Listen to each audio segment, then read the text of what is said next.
Hello, this is Brian Scuttle of the Sonic Cinema Podcast. I wanted to do a quick introduction to this episode to discuss a couple of things. First of all, the audio quality. I was actually outdoors when we were recording this episode, so that's why my audio is not necessarily the best. But I hope you continue on with it because of the fact that it's a really great discussion I had with Joan Amenn, who's the editor-in-chief at my other website, Home of In Their Own League. And one of the things that, a lot of the things we talk about in this episode, this is about the media, this is about complacency in the media with the current Trump administration.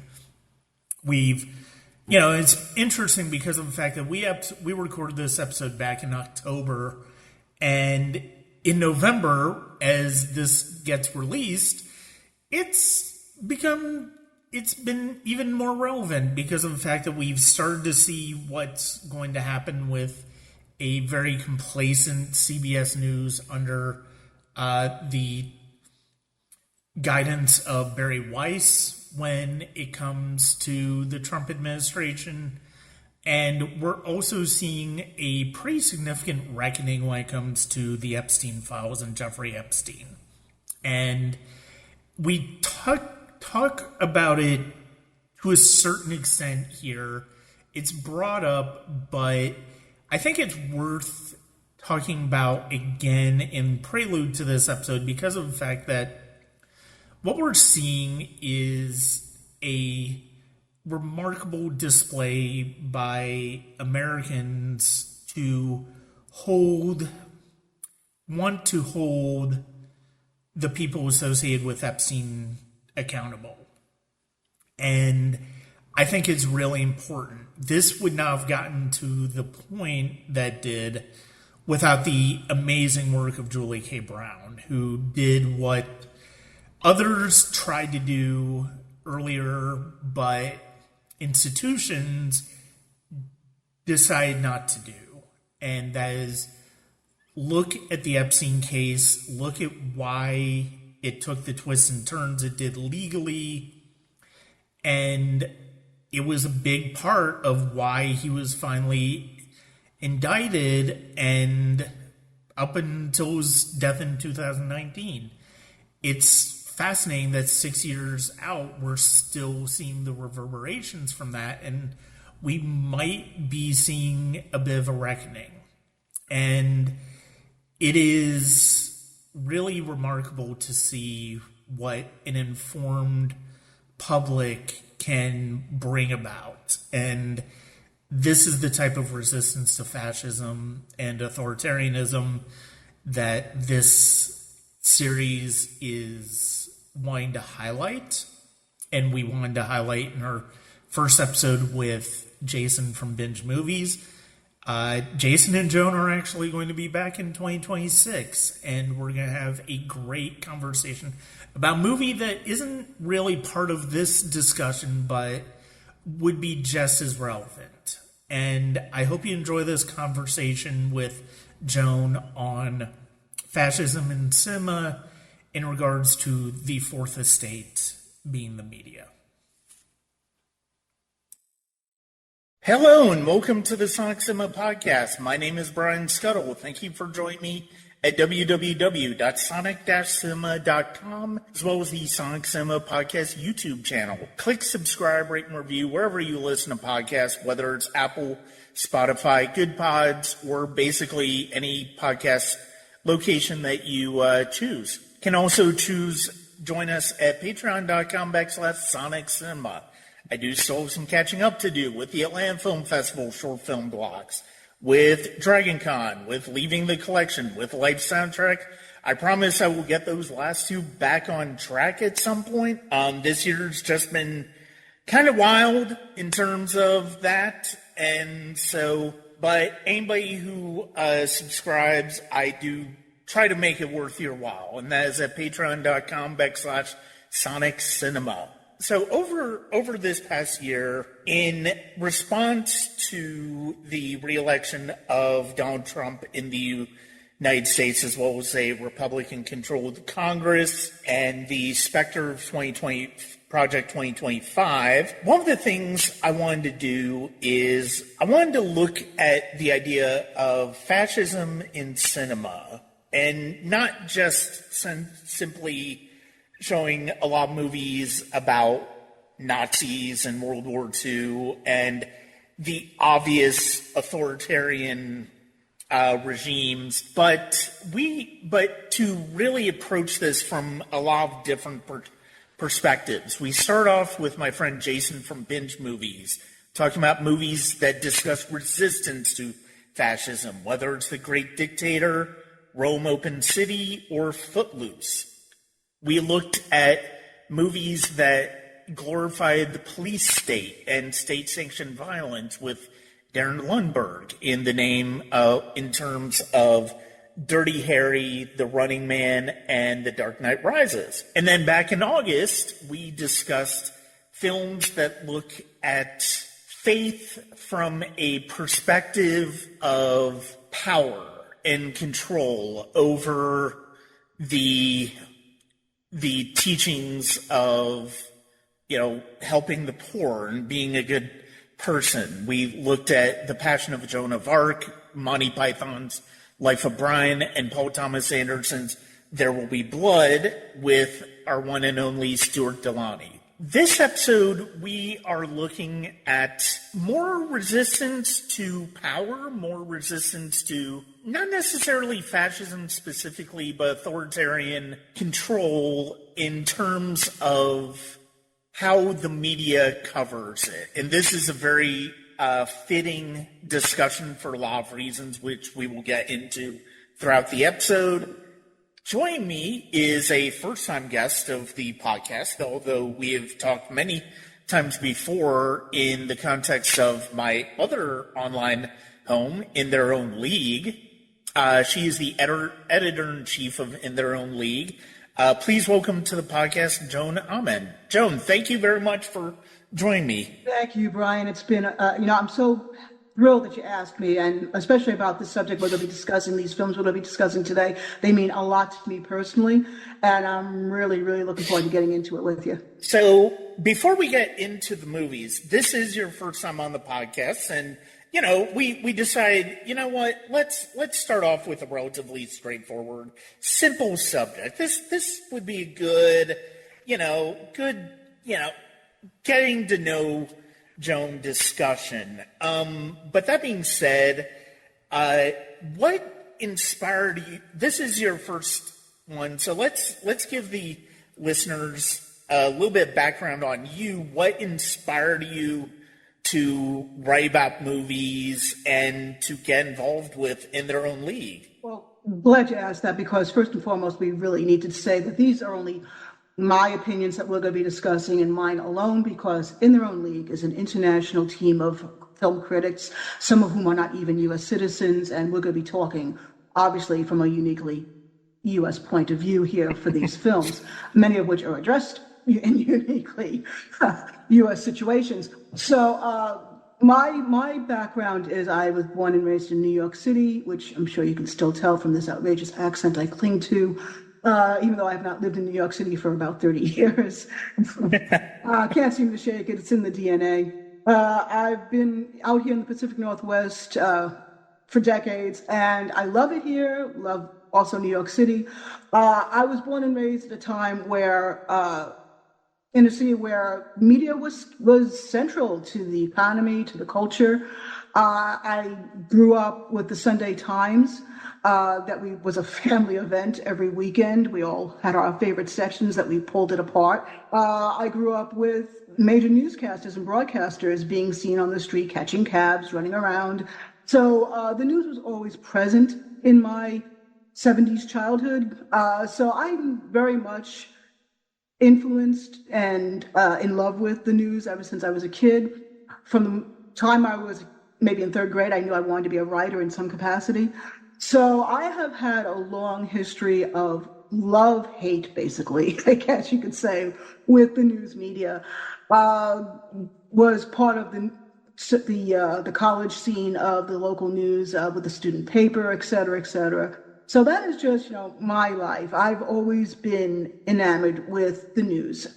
Film, actually, believe it or not, was secondary to journalism in the major loves of my life. The In Their Own League came at a time where I was looking for something as a next chapter in my life. What would I like to do just as a hobby, as something to take up my time, and something I would really enjoy and be meaningful for me? And I just threw myself into it, and it has grown, and it's been wonderful, and it's meant a great, great deal to me. The League is something that I find such personal joy in and take such pride in. And you all know how brilliant you are, so I don't even have to go into that. But we have brilliant writers, you among them, and it's been my joy to just see everybody shine and show how incredible they are. And I've loved every minute of it. So movies are something else I've grown up with. I mean, as a New York kid, you know that there were special times of the week where films were shown, and it was the 4:30 movie, it was the Friday night movie, it was the Late Late Show. And so I grew up being babysat by grandparents who weren't very good at it, let's say, who fell asleep on the couch and left us kids to ourselves. And so we watched a lot of films. And so that kind of was the influence also of me falling in love with movies. So that's my background. And what you've chosen here are some of my all-time favorite films, and some of my heroes or previous heroes as a kid are touched on here. So can't wait to discuss these with you. Yeah, and I think that is a good segue into our subject, because I know one of the things about In Their Own League, one of the things that I know in my contributions I've really tried to make a point of is, one of the things that we try to do with In Their Own League is to not only talk about female filmmakers, female characters, and a female perspective on certain movies and TV shows, but also lift up female and minority voices, not just in terms of the writers, but also the films in general. Like, you will see reviews for some of the bigger movies that come out in the year, most of which are written and directed by men. But the fact of the matter is I know when I pitch a review or post for for In Their Own League, I do try to figure out, so what is the female perspective? Like last month, I did an article on Andor. A few years ago, I did one on Terry Garr and Young Frankenstein. And then Dorothy Malone's great scene in The Big Sleep.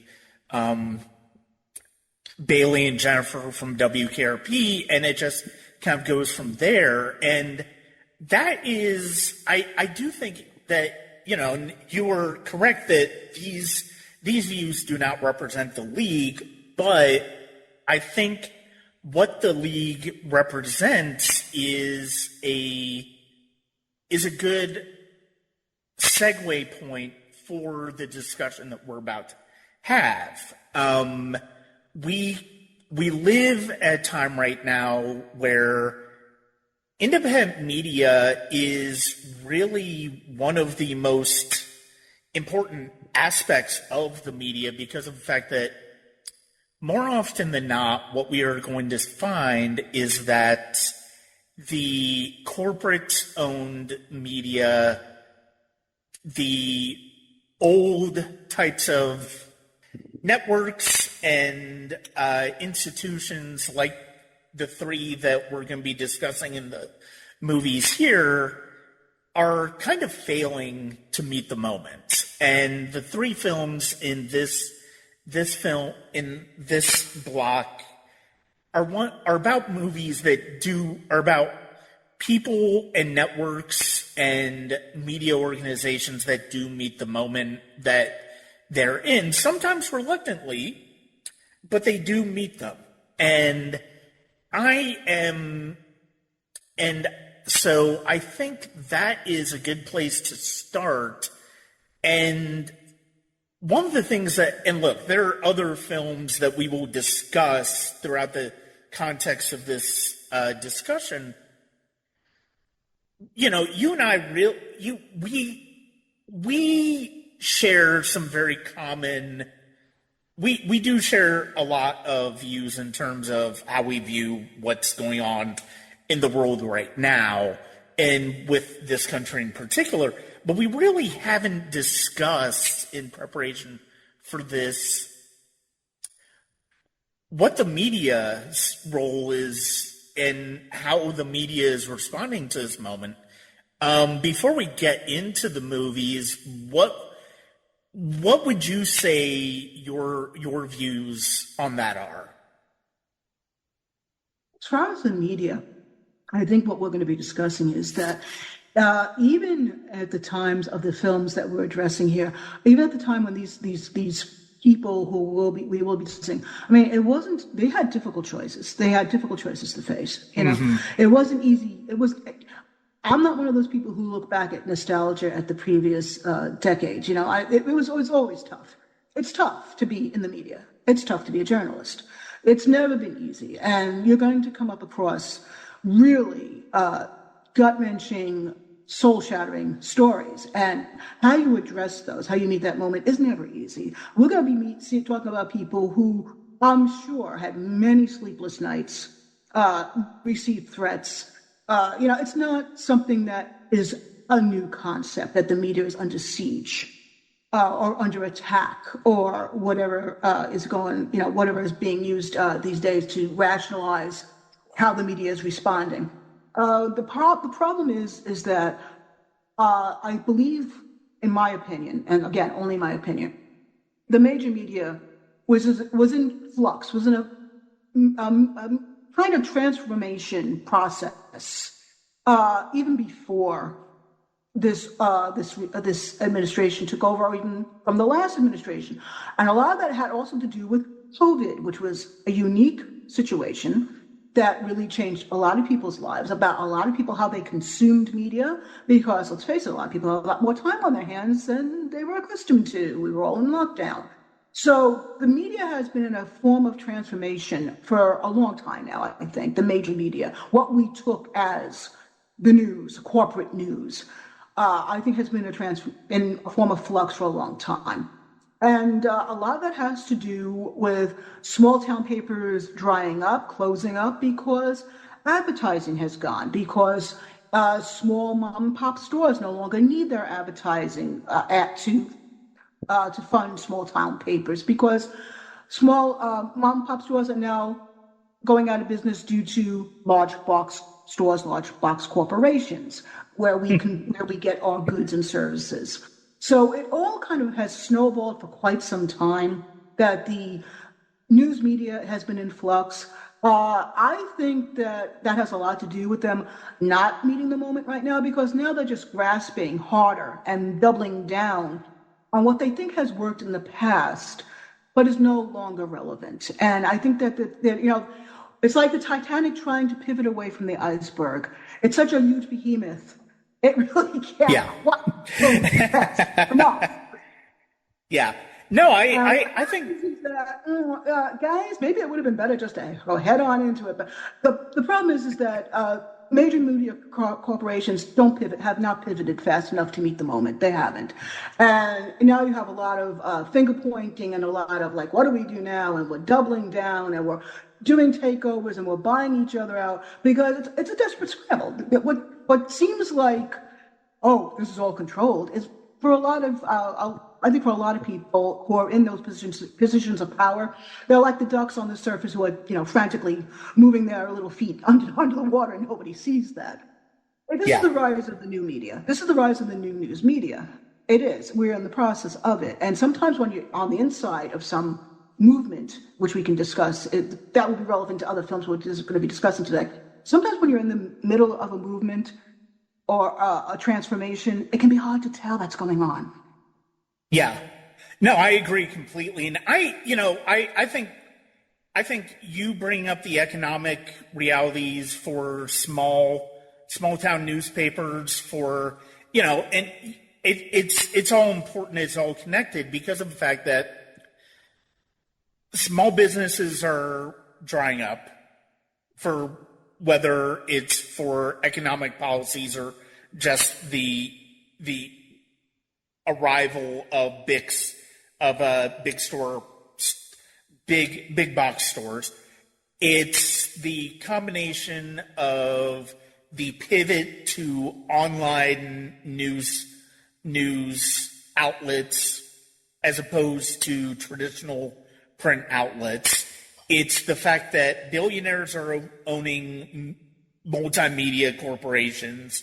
And, the fact of the matter is only a handful of people own the vast majority of our media now. I think that is a big part of things. But also, I think I think part of the reason that I do think it's the fact that they haven't pivoted quick enough, but I also think not enough people are pivoting or want to pivot because they're afraid of losing access.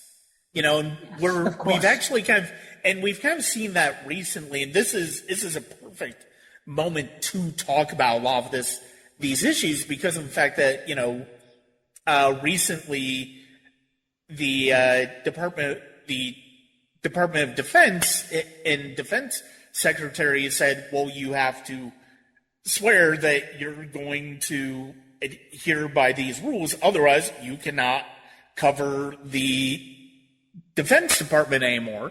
And pretty much everybody but OAN has decided, no, we're not going to do that. We're not going to do that. And, we saw even in Trump 1, the idea of, if you make angry the administration can pull your credentials. And, we've seen it not just in terms of, not just in terms of a certain political organization. I mean, very famously, ABC shelved an interview with one of Jeffrey Epstein's survivors, whose posthumous memoirs coming out this Tuesday, because they could have lost access to the royal family at a time when William and Kate were getting married. And it's one of those things where it's like all of this is connected to so many different things. And on top of that, we have so many more outlets for news, using quotations, whether it is real news or whether it is propaganda and disinformation. And I think, and yeah, there's just so many, like the CBS's, the Fox's, the NBC's, ABC's, they're all vying for the same audiences. And fortunately, the way the media landscape is, it's almost like you have to make sure you preserve access. You have to make sure you preserve your connections. You have to make sure you preserve your ability to be a part of that press corps. Otherwise, you're just going to get frozen out and tossed aside for audiences with somebody else.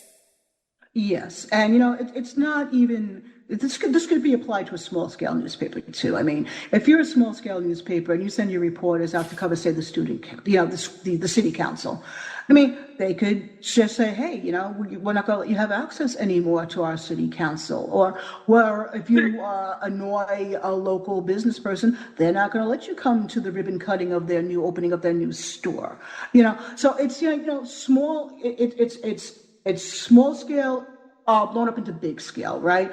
This is what I'm saying. Journalists have never had it easy. There's always a fine line you have to walk as far as access, and the people have a right to know.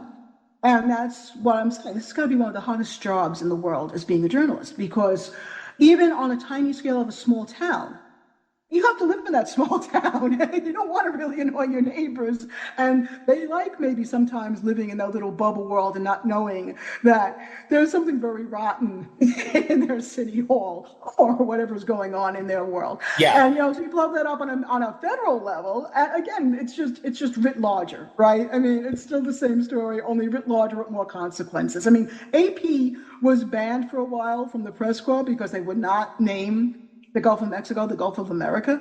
Yeah. Such absurdity.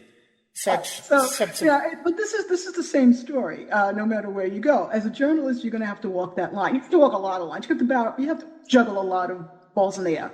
One of which is, quote unquote objectivity, which I'm sure we'll get into. The timing of a story, like you touched on Epstein with the UK coverage. We can touch on timing again. This will come up again with some of the movies we see. Timing. When do you run the story? And where do you put it as the opening? Do you put it above the fold? Do you put it, if you're a network, do you put it at the opening of your broadcast? Timing is everything, is correct. I mean, there's so many hats that go into news production. I don't think people realize this isn't just some guy with a typewriter. This isn't Bob Redford sitting at a manual typewriter anymore and banging away. It's a lot of people. Yeah. No, exactly. And I mean, no, this is all perfect segue into the three films because of the fact that we could have gone a number of different ways here, and actually there was one that I rewatched. Just kind of on a whim that would have actually been a perfect one to really cover some of these other bases. But I mean, we can mention it because it actually has to do with the same publication that we're going to talk about in our first film, which is Alan J. Pakula's iconic 1974 newspaper journalistic thriller, All the President's Men, which looks at Woodward and Bernstein as they're digging deep into the now relatively quaint scandal that is Watergate. And one of the things that is extraordinary about this film, with a brilliant script by William Goldman, and it's fascinating. Like we just lost Robert Redford in the past month or so, and I actually rewatched this. I had already rewatched it for the podcast, but I rewatched it the day he died as well because I just love this movie. It's fantastic. He and Goldman, Goldman won two of his Oscars for films starring Robert Redford, like this and Butch Cassidy and the Sundance Kid. And so there was just something about Redford that made Goldman's screenplays just pop. But the thing is, it's like, look, Woodward and Bernstein, they're still around, more Woodward, I believe, but they're basically the grandfathered in icons of journalism, and they're not beholden to a particular publication, so they don't necessarily feel the need to report things at the moment that they discover them. And so it's kind of very sad because of the fact that they often do, even now, they occasionally will report stuff that we will probably should have known months before, but they're basically waiting until they can get a book written about it. And it's really sad. But All the President's Men stars Redford and Dustin Hoffman as Woodward and Bernstein as they're digging deeper and deeper into the Watergate break-in. And it's funny because of the fact that I think of the three movies here, this is the one, that I think really kind of digs the deepest into the minutia of what it means to be journalists in terms of reporting, in terms of background, in terms of fact collecting and fact checking when it comes to stories as explosive as this. One of the other films that we're going to talk about does that as well, but I don't think quite on the same level this one does. No, I think that, before he passed, Redford, it was known to say that the reason why he got All President's Men made, because there was some pushback, do we really want to tread into this, is that, no, this is American hard work. And they show the hard work. What it is to be an investigative reporter. And we both know that investigative reporting these days has gone by the wayside. That's why we see the rise of documentaries, in my opinion, is that investigative reporting is not being funded by the major news media anymore. So now you have the rise of documentaries to cover stories that used to be covered via investigative reporting. Investigative reporting is expensive. And we'll touch on a thing that actually discusses that. That, is it worth the funding? Because it's a slow burn. It's not gratification. It's not, and in today's media, fact checking, speaking on the level, not off the mic, off the level, is not something that's done because they want it quick. They want the story quick. They want it out there. They want the news bite. They want the 5 seconds. They want to be able to post on Instagram.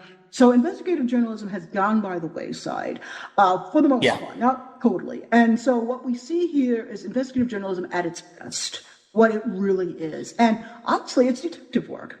It's a lot of grunt work. It's a lot of covering your own butt and that of what the institution you're representing, in this case, a newspaper.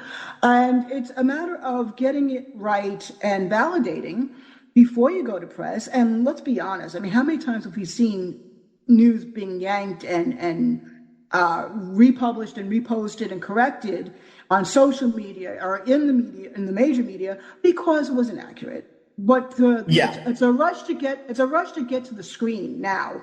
It's a rush to get to the story out now, more than it is, hey, maybe we should dig deeper. Mm-hmm. Well, and it's funny because of the fact that, I mean, you also have, you mentioned the idea it's all about instant gratification. Like, few people really have the patience to really wait for investigative journalism, because with the rise of social media, with the rise of different media outlets, there's a good chance that somebody is going to get that information out there before you do.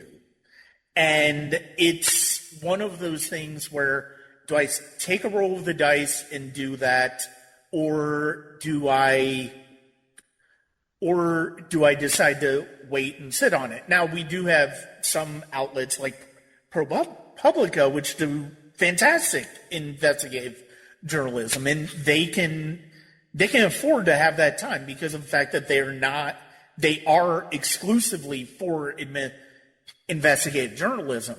I think one of the things, and the other movie that I was thinking of within the context of All the President's Men that will make a good choice for this in a different way is Steven Spielberg's The Post, which dealt with the Washington Post's publication of the Pentagon Papers.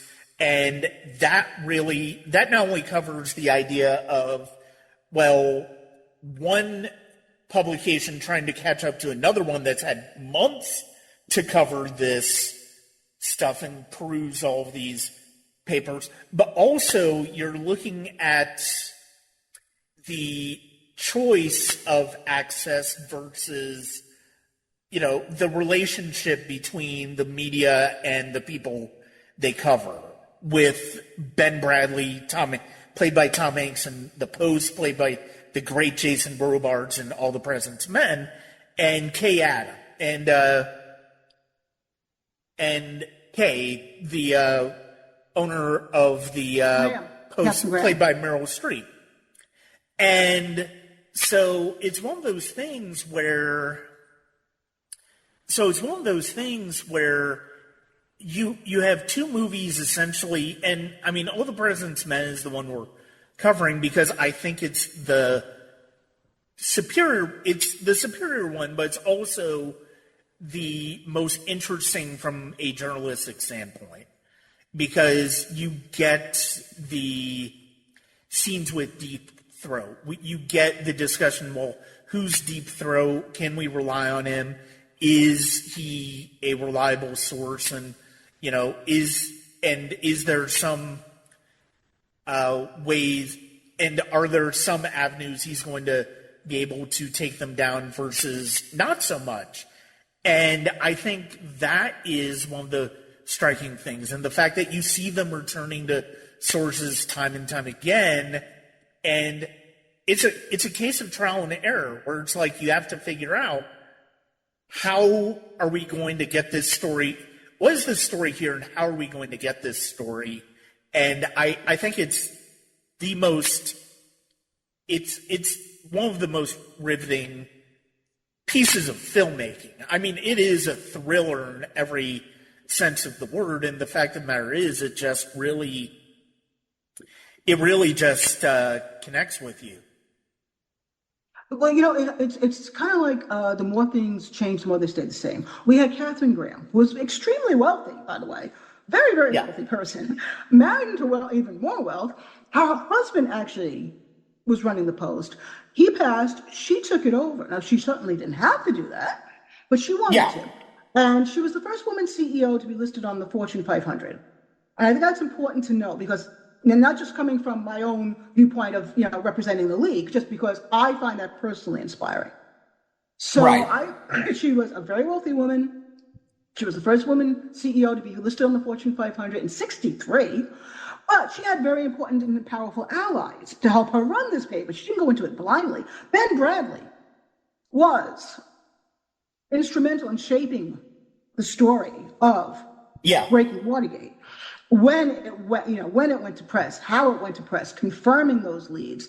He was instrumental in guiding Woodward and Bernstein. You cannot take that away from, and I'm not dishing on Woodward and Bernstein, but you can't take that away from the man. He helped shape this story. So Graham also helped shape this story. Now, Graham was personally threatened by Nixon's Attorney General. So again, the more things change, the more things stay the same.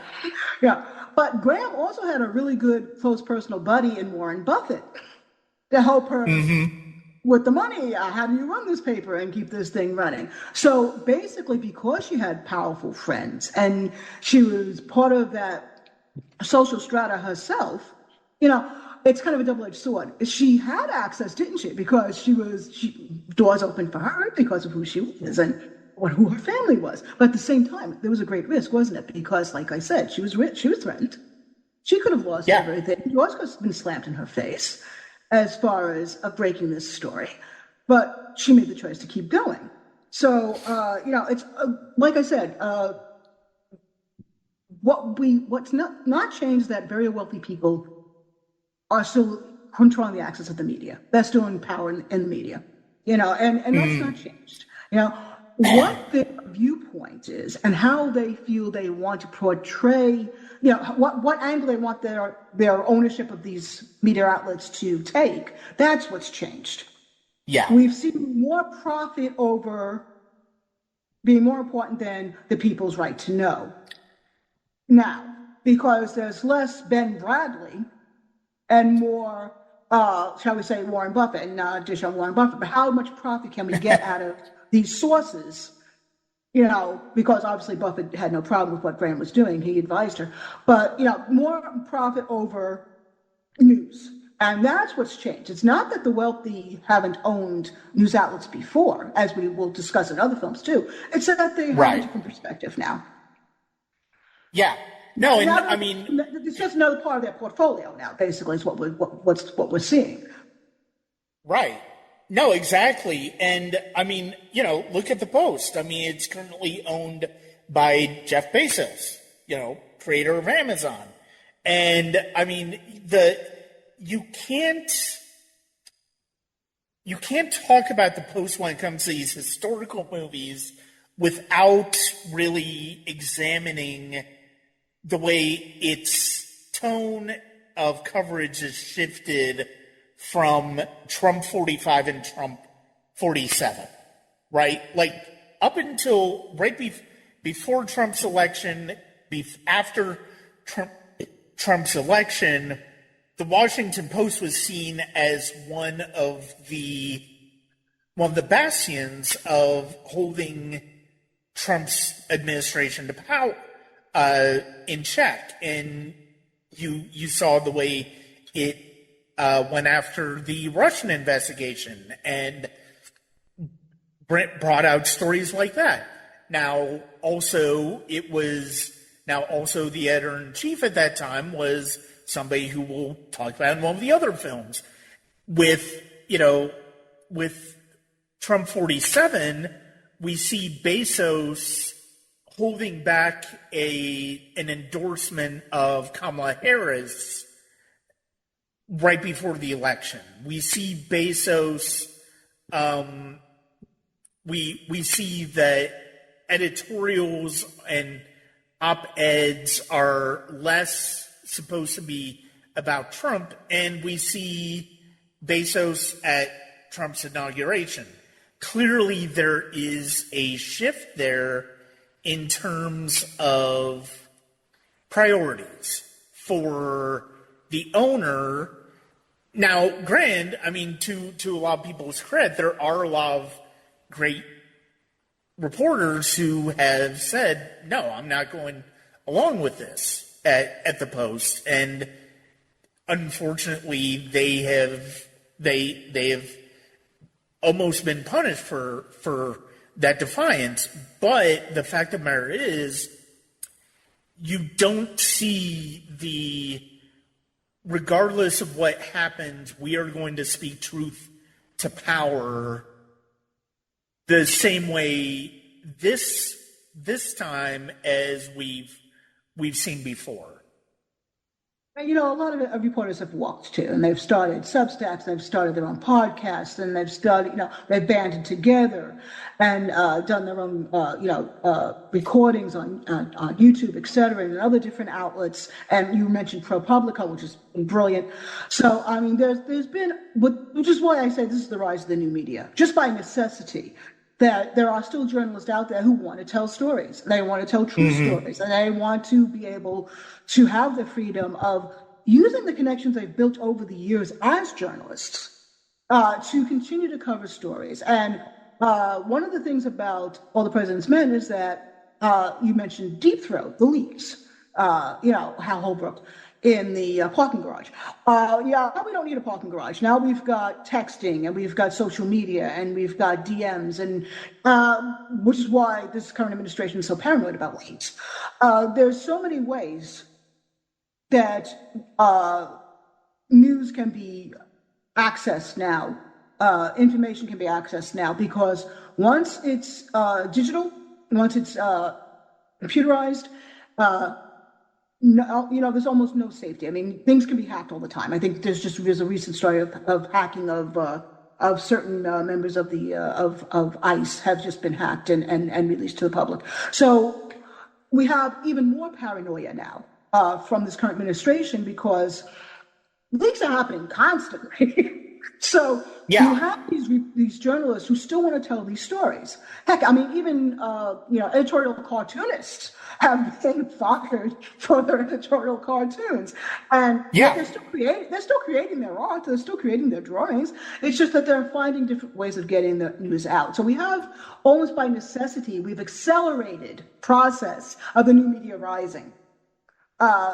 Because it's simply the people still want to know. The public still wants to know, and they want access, and they're willing to filter in some ways, and sometimes they don't want to filter. Sometimes they want that slant that reinforces their own preconceived notions of what reality is. So now it's even harder to sift through those many voices, isn't it? Because now we've got, from the sublime to the ridiculous, we've got propaganda posing as news, and now we have news from people who maybe formerly worked for major outlets, or maybe they didn't. Maybe they're just starting their own information sources like ProPublica, and they're building on sources that they already have, and they're building on people who have left other organizations.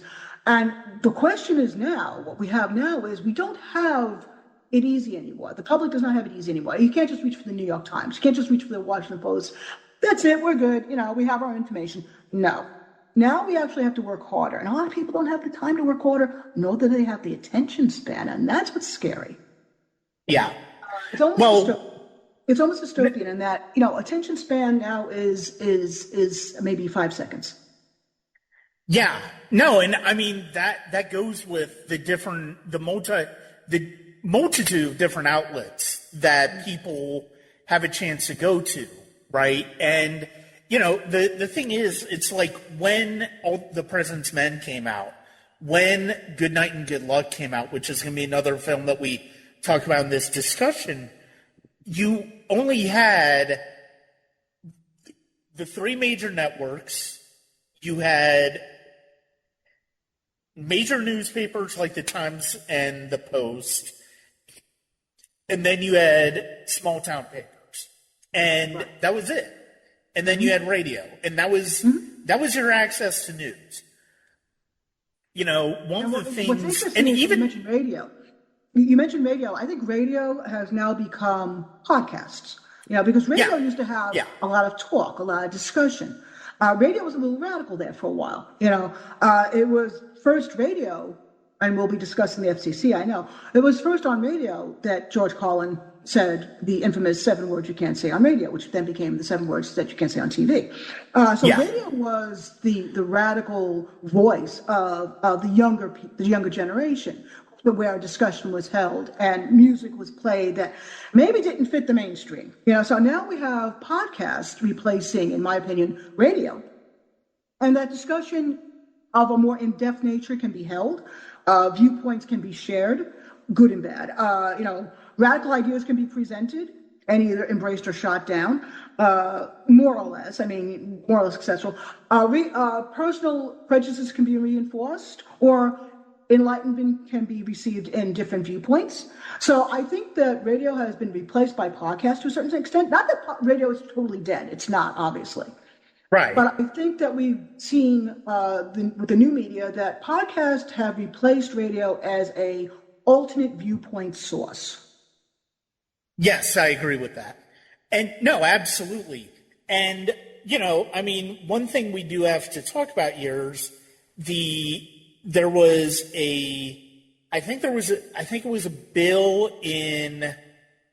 something that happened during the Reagan administration that basically changed the game for news and TV networks. It was this idea that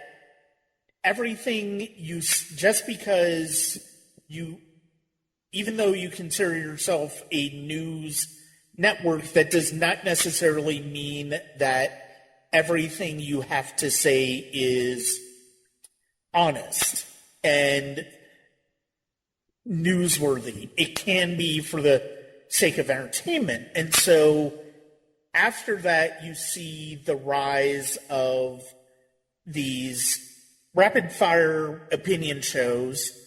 I'm trying to think of the one that Jon Stewart helped. Crossfire, where it's like one opinion versus one opinion. And then, of course, you really look at the elevation of Fox News. And you look at the fact that they were basically designed by Rupert Murdoch as a propaganda outlet for the right. And in the 90s, you also saw the elevation of Rush Limbaugh. And by the end of the 90s, you had the Drudge Report, and you saw at the heart of the Lewinsky controversy. And the fact of the matter is, it's like all of this, none of this happens in a bubble. All of this, and, the fact that we have so many different outlets, so many different podcasts, so many different Substacks, all of that stuff, it's great, but it's also a double-edged sword, because just because somebody can create a podcast or create a YouTube channel that doesn't necessarily mean that what they have to say is valuable or is important or is in the service of keeping people informed. Or accurate for that matter. Yeah, and all you have to do is look at InfoWars. All you have to do is look at the wide variety of YouTube channels that, start spreading pseudoscience, anti-vax messages, and then, of course, QAnon. And, it's like there was a great book they did the audiobook for when I was traveling for work recently called The Quiet Damage. And it's basically looking at 5 families that were basically torn apart by QAnon. And one of them is an elderly couple who had been together for decades, and the husband is active, has an active personal life, the wife not as much, and she has a medical scare which gets her deep into anti-science YouTubers and voices, and then of course gets her to QAnon. And they grew up in the time of, they were around in the time of All the President's Men and Good Night and Good Luck, where you could rely that the people who were reporting the news were reporting it to the best of their ability. And it's just not that case anymore because there are so many bad faith actors going on. Well, I would say, you mentioned the Reagan era. I would say that the rise of entertainment news started even earlier than that with, and we're going to be touching on this shortly, with the See It Now series. Obviously, Murrow started that to be informative, but we saw with the pushback of Paley and the network that they wanted it fluffier. I mean, he was interviewing Liberace, for crying out loud. So you have celebrity news, celebrity interviews, and it waters down the validity of real news, I would say, if you have people like Murrow, doing interviews like that. And so it places in the viewer's mind, oh, look, Edward R. Murrow, great journalist, is now interviewing Liberace. And it's like, it undercuts the seriousness, But not to say that celebrity interviews aren't fun. Of course, I mean, we cover press junkets for films all the time. Most of the time, they're really a lot of fun and really informative.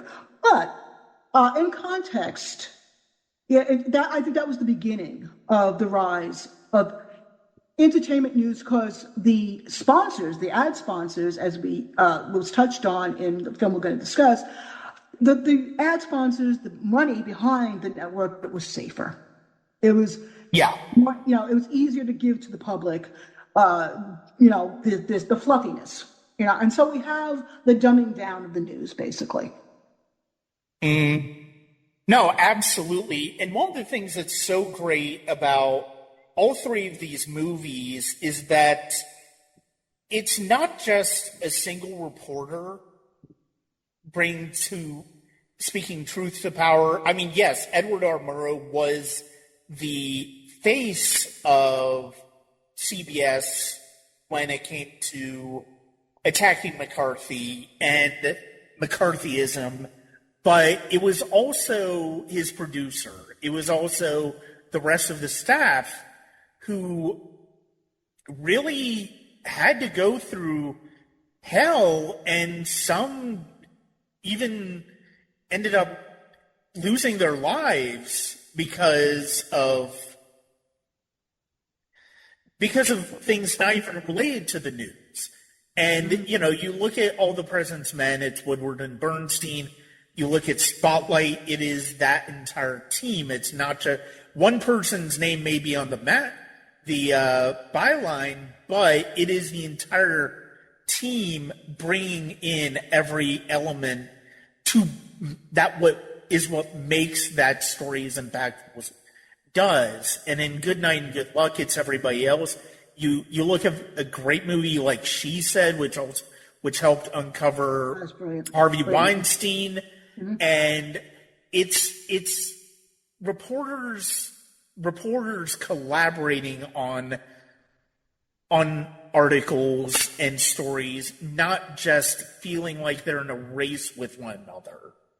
And that's why investigative reporting is so expensive, right? You have a team. Yeah. You have a team who are covering multiple facets of a story, digging in as far as they can go, following all the threads, following all the leads, confirming the leads, who's speaking off the record, who wants to have another angle to this, who witnessed this, who, might have caught that.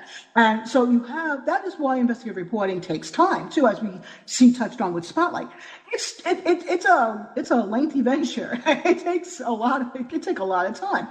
And what we have now is instantaneous news. Well, honestly, in all justification, and it's not just the greed of corporations, technology. We are all now capable of being our own reporters, depending on where we're at in the world. We have a phone that is now a camera and a microphone as well. And it's kind of like we're our own see it now reporters. We're on the beat. We're on the ground. We are literally witnessing news where it happens, depending on where we are, and we can record it. And we could be our own reporters, and we could put our own thoughts over it and post it on social media. And so it's kind of to the point where, how do you fight that? How do you say, how many times have we seen a major news media reach out to individuals and say, hey, can we use your recording? Can we have that for our news coverage? Because now we are all our own reporters. And with that comes each one's own viewpoint. So it all has to be filtered, doesn't it? This person who's on the ground maybe doesn't see the whole story. They only see that little piece. And there's a bigger picture. So and that makes it even harder to filter what social media presents to us now, because what we might see is just a crumb of the bigger picture, which would take investigative reporting to reveal. And sometimes it just doesn't happen. I would say maybe most of the time that just doesn't happen. Well, there's also personal responsibility to what are we going to do to make sure, what is my responsibility?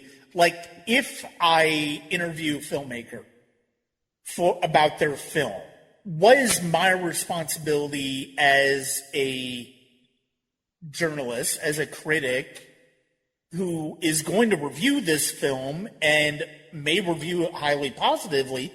What is my responsibility when it comes to interviewing that person? Like, do I want to just kiss up to them and say, hey, you know what, your film was really great? I mean, yes, I could do that, but I know I, for one, am interested in digging deeper into what was it that inspired you to make this movie? What was it I want to bring to the audience when I interview a filmmaker? What about your work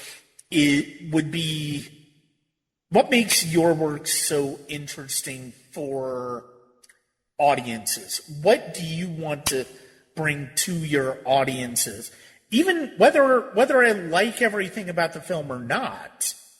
Yeah, I'm here. But that's why I like to interview documentary filmmakers. Because it's like, okay, tell me about the story you're trying to tell here. Why does it resonate with you? What brought you to this story? Because it's more than just a glossy, fluffy piece then, right? So tell me why the story you felt need to be told in film, And one of the reasons why I adore documentaries so much is because there's a story there. There's something deep, and you could mine, and you could go further into and discuss with the filmmaker and get really an in-depth look at whatever the topic is that they're telling, right? So, I mean, with film, you can do that with regular film also, but to me, documentary filmmakers, they were out to tell a story. They obviously had a slant, an agenda, compulsion, why they wanted the story told. It's not just fluff. It's not just, hey, I'm a great filmmaker. It's like, I need to tell this story. I need to have this story seen by people. And that's why I love interviewing documentary filmmakers, because it gives me a chance to give them a platform to tell further what the story that they filmed means and what drove them to it. which is something, again, I mean, how many major media outlets really give access to documentary filmmakers? It's usually the major studios, major name directors, who get access to the major news outlets who are interviewed by them. So that's why I think, again, the rise of the new media. That's why I think even small outlets like the ones that we are involved with, we're important because we give voice to people who don't necessarily would otherwise not necessarily have a voice, and that's so important in this day and age where there's so much noise out there. There's so much out there. And to be able to filter that and say, hey, you know what? This might be worth your while listening into. Isn't, in my opinion. But, you know, like you say, back then, there was like maybe 3 channels, 4 if you count PBS, the local news channel, and the major newspapers. And maybe if you were a small town, you had 1 local newspaper. If you were a major city, you might have 2. Crazy New York, at the time I was a kid, had 4. So, yeah, this is the problem. We are seeing that the outlets have changed. The access to information has changed. And it's difficult, and yet it's familiar to see what these people in these films have went through to get their stories out there, because as much as things have changed, they've really remained the same. You've got people who don't want the stories out. You want people who do want the stories out. You have people who really feel that the public needs to know this. And you have people who's like, oh no, we can't let this get out. And it's always been that way. It always will be that way. The problem is your small time person who's filming on the ground really aware of all those pitfalls and navigations that they are now opening themselves up to? So that's a complication. But yeah, I mean, I love these films. I love All the President's Men simply because it's almost quaint now, isn't it? Yeah, because really.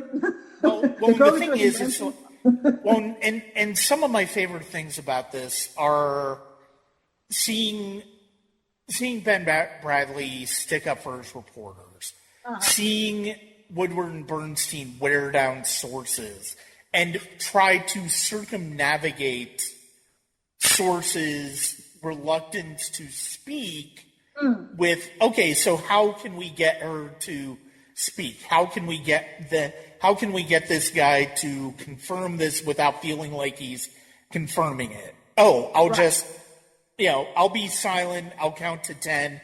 If you haven't hung up by the time I get to 10, you're confirming it. And unfortunately, there are times where that will blow up in their faces. But the fact of the matter is, it's also one of those things where you bring up documentaries, and this is one of those things where, look, you and I do not have unlimited resources to do what we're doing in terms of podcasting, in terms of running websites. But because of the evolution of technology, it is easier for us than ever to run websites, to create podcasts, to get it out there.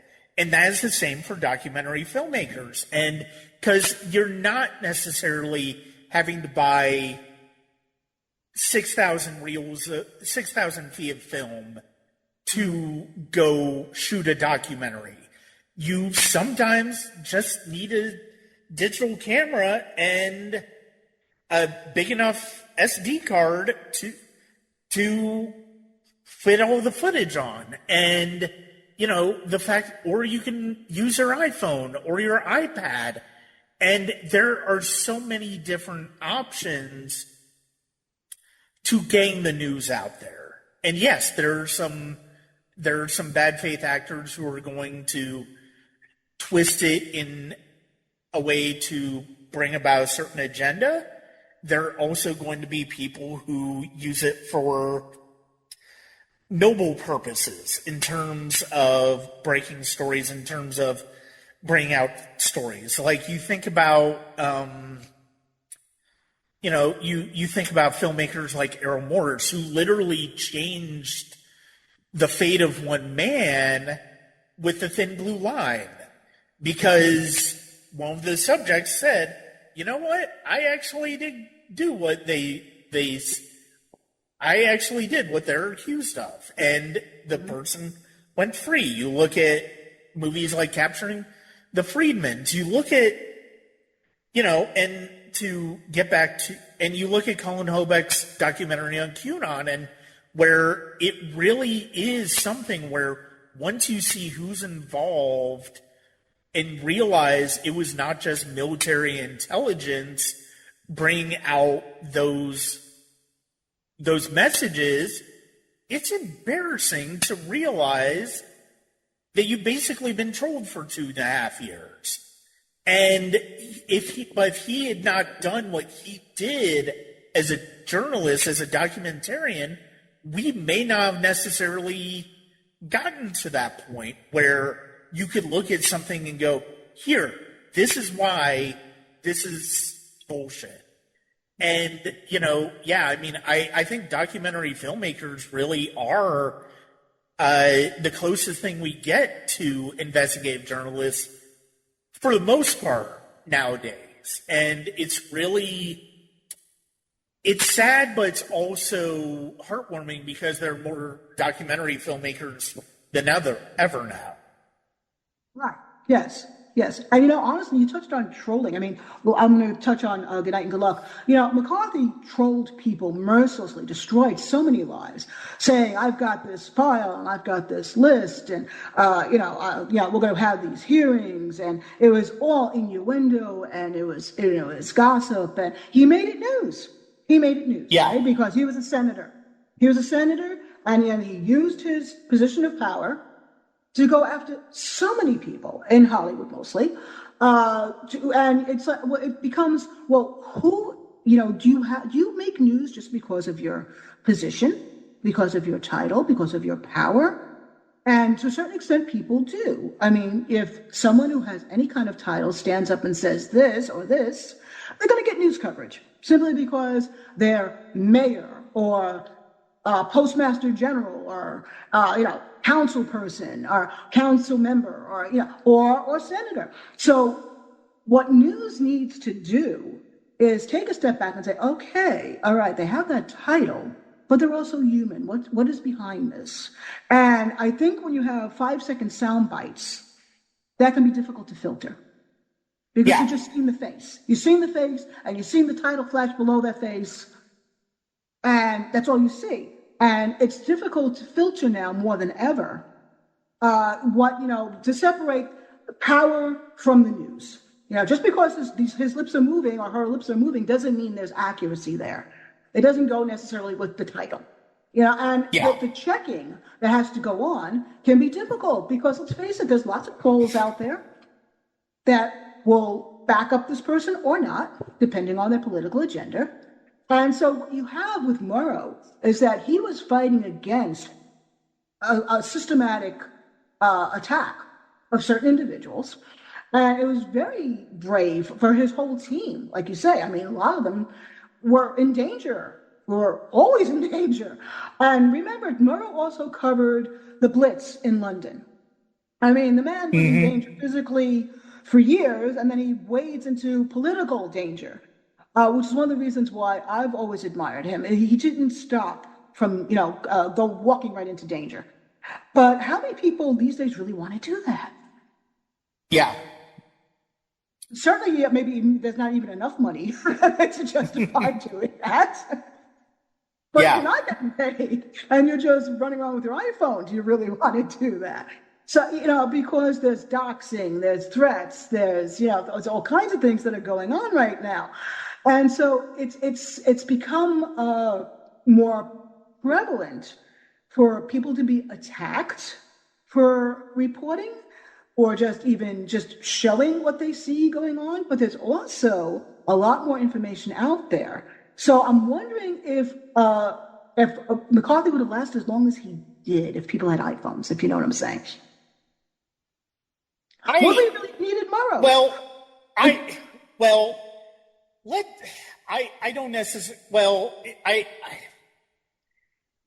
I I have a I have an unfortunate suspicion that McCarthy probably even now will have lasted maybe even longer than he did in the advent when you consider some of the people that we currently have in Congress, and including our current commander-in-chief.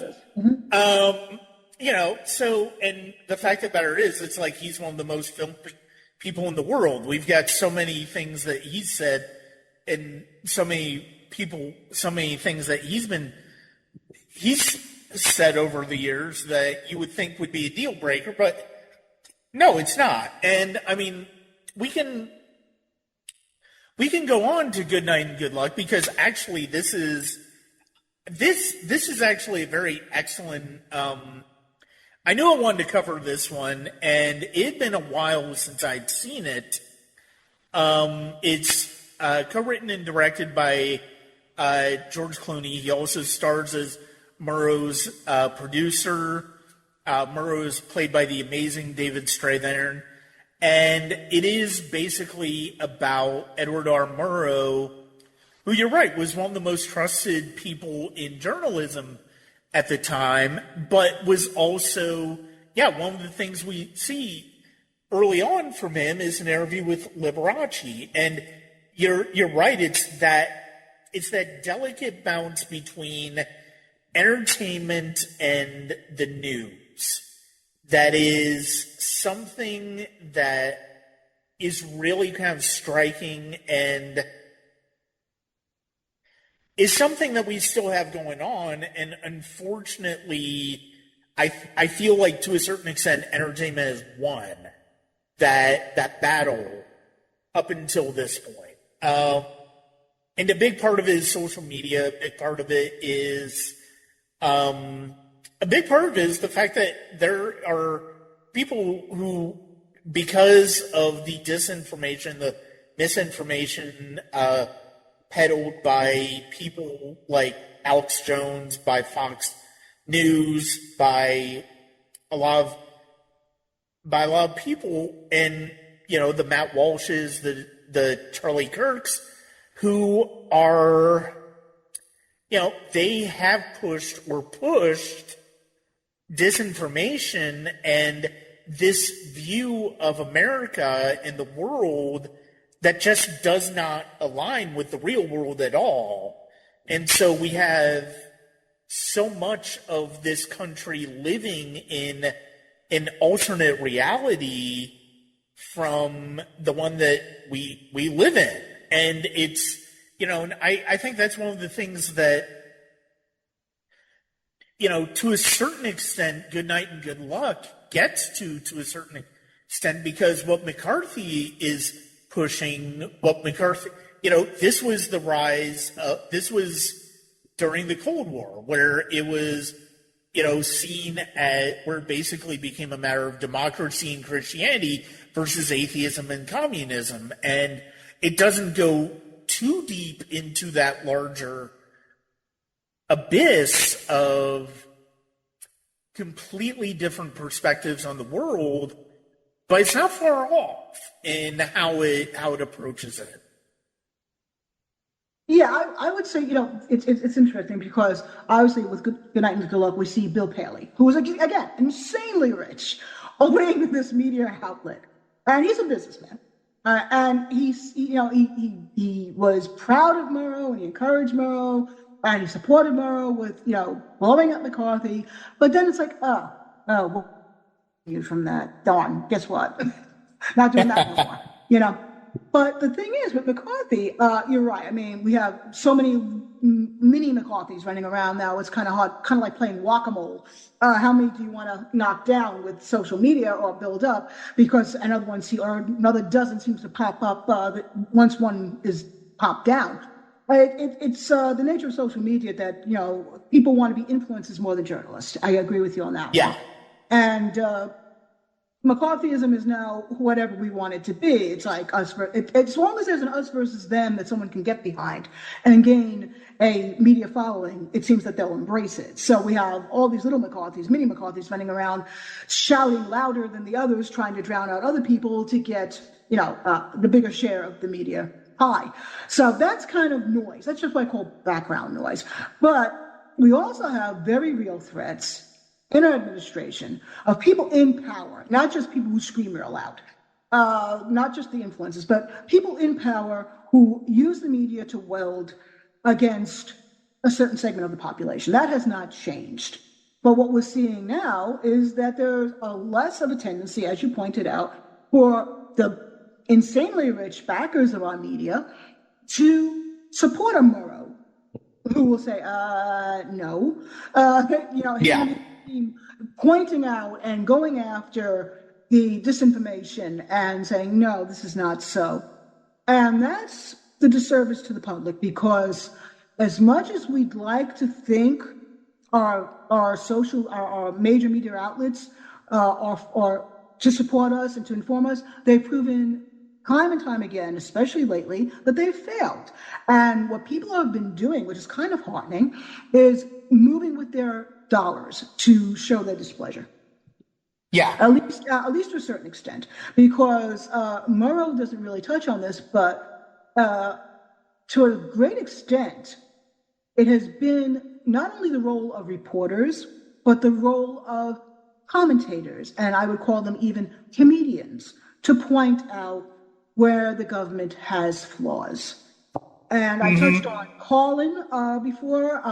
Certainly, that was part of the media that we've covered here. Some of the films that we've covered here. The FCC's control over what is accessible and what's not. There was Carlin. There was Lenny Bruce, who just celebrated his 100th birthday. He would have been 100th, I think, last week. Who spoke out? There's always been that element of comedy, not just news, but comedy that points out the foibles of our government and their actions, and they're focusing on certain segments of the population, be it hippies in the 60s, the civil rights movement in the 70s. There's always been that aspect of comedians almost backing up and amplifying the news reporters' reporting. And somehow that has gotten also disjointed now, because we don't have those journalists. And we're looking at the comedians to almost be the journalists as well, and late night commentary. And that's not really working, I don't think. I mean, it's great, it's fun, it's funny, but it's not filling the void of what were once the Murrows and their team, or the Woodward and Bernstein with Ben Bradley backing them, saying, no, here's the real whole story you need to be paying attention to. We still have some. We have Rachel Maddow. We have Christine Amanpour, who's I've always loved, fantastic. We still have 60 Minutes hanging on by a thread. How much longer we do not know. No, and I wanted to because 60 Minutes was founded by Fred Friendly, who was Murrow's producer. So you can see how this is all interconnected. It's kind of like I was joking with you about the Charlie Day meme, where you have the red threads going all across the board and he's pointing frantically. That's what this is. The media has a history. American media, American news has a history, and this is all interconnected. Even to the point where McCarthy's right-hand legal man was Roy Cohn, and we know who he was working with. So it's all interconnected. It's all interconnected. But with Murrow, we see that, even in his lifetime, the poor guy got to see that, news was not going to be the same. It wasn't World War II anymore. It wasn't now we're going to hit hard-hitting news about our political atmosphere and what's going on on Capitol Hill. We were going to sell ads. We were going to sell clothes detergent and toothpaste. And that's where it was going to go. I mean, he actually, he died relatively young, but he actually got to see this slow dismantling of where that was going to spin out, And although Fred Friendly did create 60 Minutes, I mean, as they say, all good things do pass, don't they? And I don't know how long 60 Minutes is going to be around, but I got to tell you, when I was a kid in the 70s, one of my first heroes was Jessica Savage, who was a member of the 60 Minutes team for a brief time. She died tragically young, broke my heart because I idolized her. But she was the journalist I wanted to be, not Barbara Walters. Right. And I think that to a great extent, the Walters have won. We have Yeah. influencers rather than journalists, which is a disservice to the public. But at the same time, there's still people out there, the ProPublicas, the other independent journalists, who are still pounding the streets, still on, with the mic in their hands, still with the lighting. They're getting beaten up. They're getting beaten up at certain cities, and they're getting rubber bullets shot at them, but they're still there. And I really Yeah. salute them, because this really is a testament to the importance of the fourth estate. It has not gone away. It's just purely broken up, and it's kind of like that scene in V where they're all wearing the Guy Fawkes masks. Yeah. We are the media. We are the news now. Try and Yeah. find us. Because we're everywhere. Or to touch on Ando, we have friends everywhere. Yes. So, and that's become the news. To the good and bad of it, to the detriment and the good of it, and that you have more to filter. And it is on the point of view of the audience, the viewer, that they now have the obligation to do the digging into the deeper story themselves, for good or bad, whether they do that or not. And that's a little No, scary. exactly. Yeah, that sadly is on us. We now bear that burden. We have to look deeper. And we are obligated to look deeper to understand what's going on in our world. So whether you choose to accept that in your life as something you make time for is up to you. Yeah. No, I mean, and you brought up comedians. It's like, you brought up Carlin, but also you look at Jon Stewart, you look at Stephen Colbert, you look at John Oliver. All of them are important voices in pop culture as well as politics. And, Jon Stewart really, The Daily Show started with Craig Kilborn, but it came into its own with Jon Stewart. And that brought up the Colbert Report, which led to Last Week Tonight. And, I think the thing that is great about those three in particular, and Trevor Noah and Samantha Bee and so many others that came from that tree, is the fact that they were comfortable speaking truth to power, regardless of where that power was at. Like they're as critical about the left as they are the right, and in a way, they're almost as honest in that respect. They're almost more honest in that respect than some of the journalists that are at the heart of the major networks now.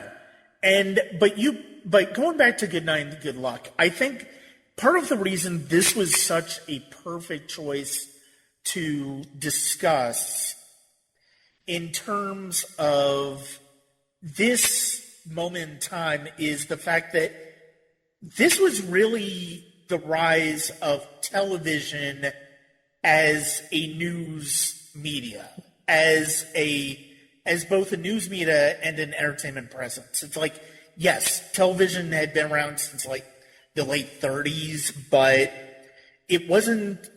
this was starting to get to that point where by the 60s we're seeing footage from Vietnam. We're looking at footage of protests and riots in the 60s. And how does the media approach that type of story? And this is one of those things where, and it's part of the reason that this is such a sad moment is that this is also about CBS and their willingness to follow Friendly and Murrow in this attempt to poke at the armor McCarthy. And, we are at a point where we've talked about the FCC. The FCC under Brendan Carr has allegedly been using influence to get CBS and Viacom and Paramount to bend the knee for its own purposes, namely with the merger between Paramount and Skydance earlier this year, which CBS is a subsidiary of. And they, in May, I believe it was May, they announced, after some off-color Colbert jokes about the president, that they were not going to renew his contract after this season. And so he's basically, but I mean, recently we've also seen Jimmy Kimmel be yanked off the air temporarily because of a rather tame thing that he said about the seeming lack of empathy that Trump had in a answer regarding Charlie Kirk's death recently. And, you know, you look, that's a big part of what makes Good Night, Good Luck such a striking period piece, because of the fact that you almost don't believe that that type of thing could happen nowadays, where a broadcaster could get somebody on the air and basically call them on their bullshit. And I mean, we see it constantly, not just on Fox News, but I mean other outlets as well. They treat politicians with kid gloves without really pushing back on some of the more inflammatory things that they say. Well, And it's just blatantly lies. It's to the point where, like you was talking about the Pentagon. Okay, we're going to feed you what the news is, and you have to accept that or hand in your badge. Yeah. Right. What? Yeah. So yeah, I mean, it's sad in that, I was touching on 60 Minutes. All right, so maybe 60 Minutes does go the way of the dinosaur. The thing is with the news, though, it finds a way. It's kind of like the whole Jurassic Park thing. There will be a way where it gets out. Information gets leaked. Information gets out. You can't keep it hidden forever. You can't. I mean, especially in the digital age. I mean, sure, maybe before the digital age, papers would be burned. There's always some record now that can be put in someone's hands or on someone's computer, or transferred and shared. Yeah. And it's just the way of, see, this is the curse of what's known as cloud computing. Everything's in the cloud. They can be found, There's no database you can't hack, as we found out. So it's scary, and yet it's also almost, you could almost smell the desperation, and it's not even about, oh, I'm going to call you out on your lie. It's about access, and it's about selling ads, really. It's not that they couldn't get to the information. It's that they could very easily get to the information. It's about keeping their access so they don't have to work real hard to get that access, or go dig or hack and sell ads, because they have a certain number of corporations that share the same mindset of the people they're interviewing, and they don't want to lose them. So you can see with the Kimmel thing, people reacting with their dollars. And that's why it was so effective, because corporate-run media is backed by corporations, and those corporations have political leanings. So now you're seeing the public become even more aware than they ever had been before, or perhaps they had been in many years, of what the political leanings of their favorite corporations are. And this has become almost, you can see these lists made on social media almost weekly, if not daily. Oh, here's what the latest this corporation did or came out against or for. So that people are now become even more aware. And actually, I really think it was Kimmel who brought this to a boiling point of, and people were aware since this administration, since the beginning, or maybe even the previous one, that they need to be more aware of where corporations lean. And so Kimmel just brought that to the boiling point. And you saw the stock falling, the boycotting, And that's not the only company that's been boycotted, certainly, but this has brought almost like a subset of news, corporate political news that people are now tuned into. What has this dumb corporation done now? What have they come out and said now? What are they bending the knee, or they've taken it back? It's become almost like a subset of news where we're going to be following not a corporate stock price so much as, what do they do now? And what do they say now? And what do the CEO do now? So that we've kind of seen this backlash through the news or the news not covering the news to certain corporations. And I think that's very fascinating in that, people are not stupid. You may fool them a little bit, a little while, and maybe they like to live in their little bubble worlds for a certain amount of time, but there comes a critical mass where that bubble bursts, which kind of brings us to our last film, doesn't it?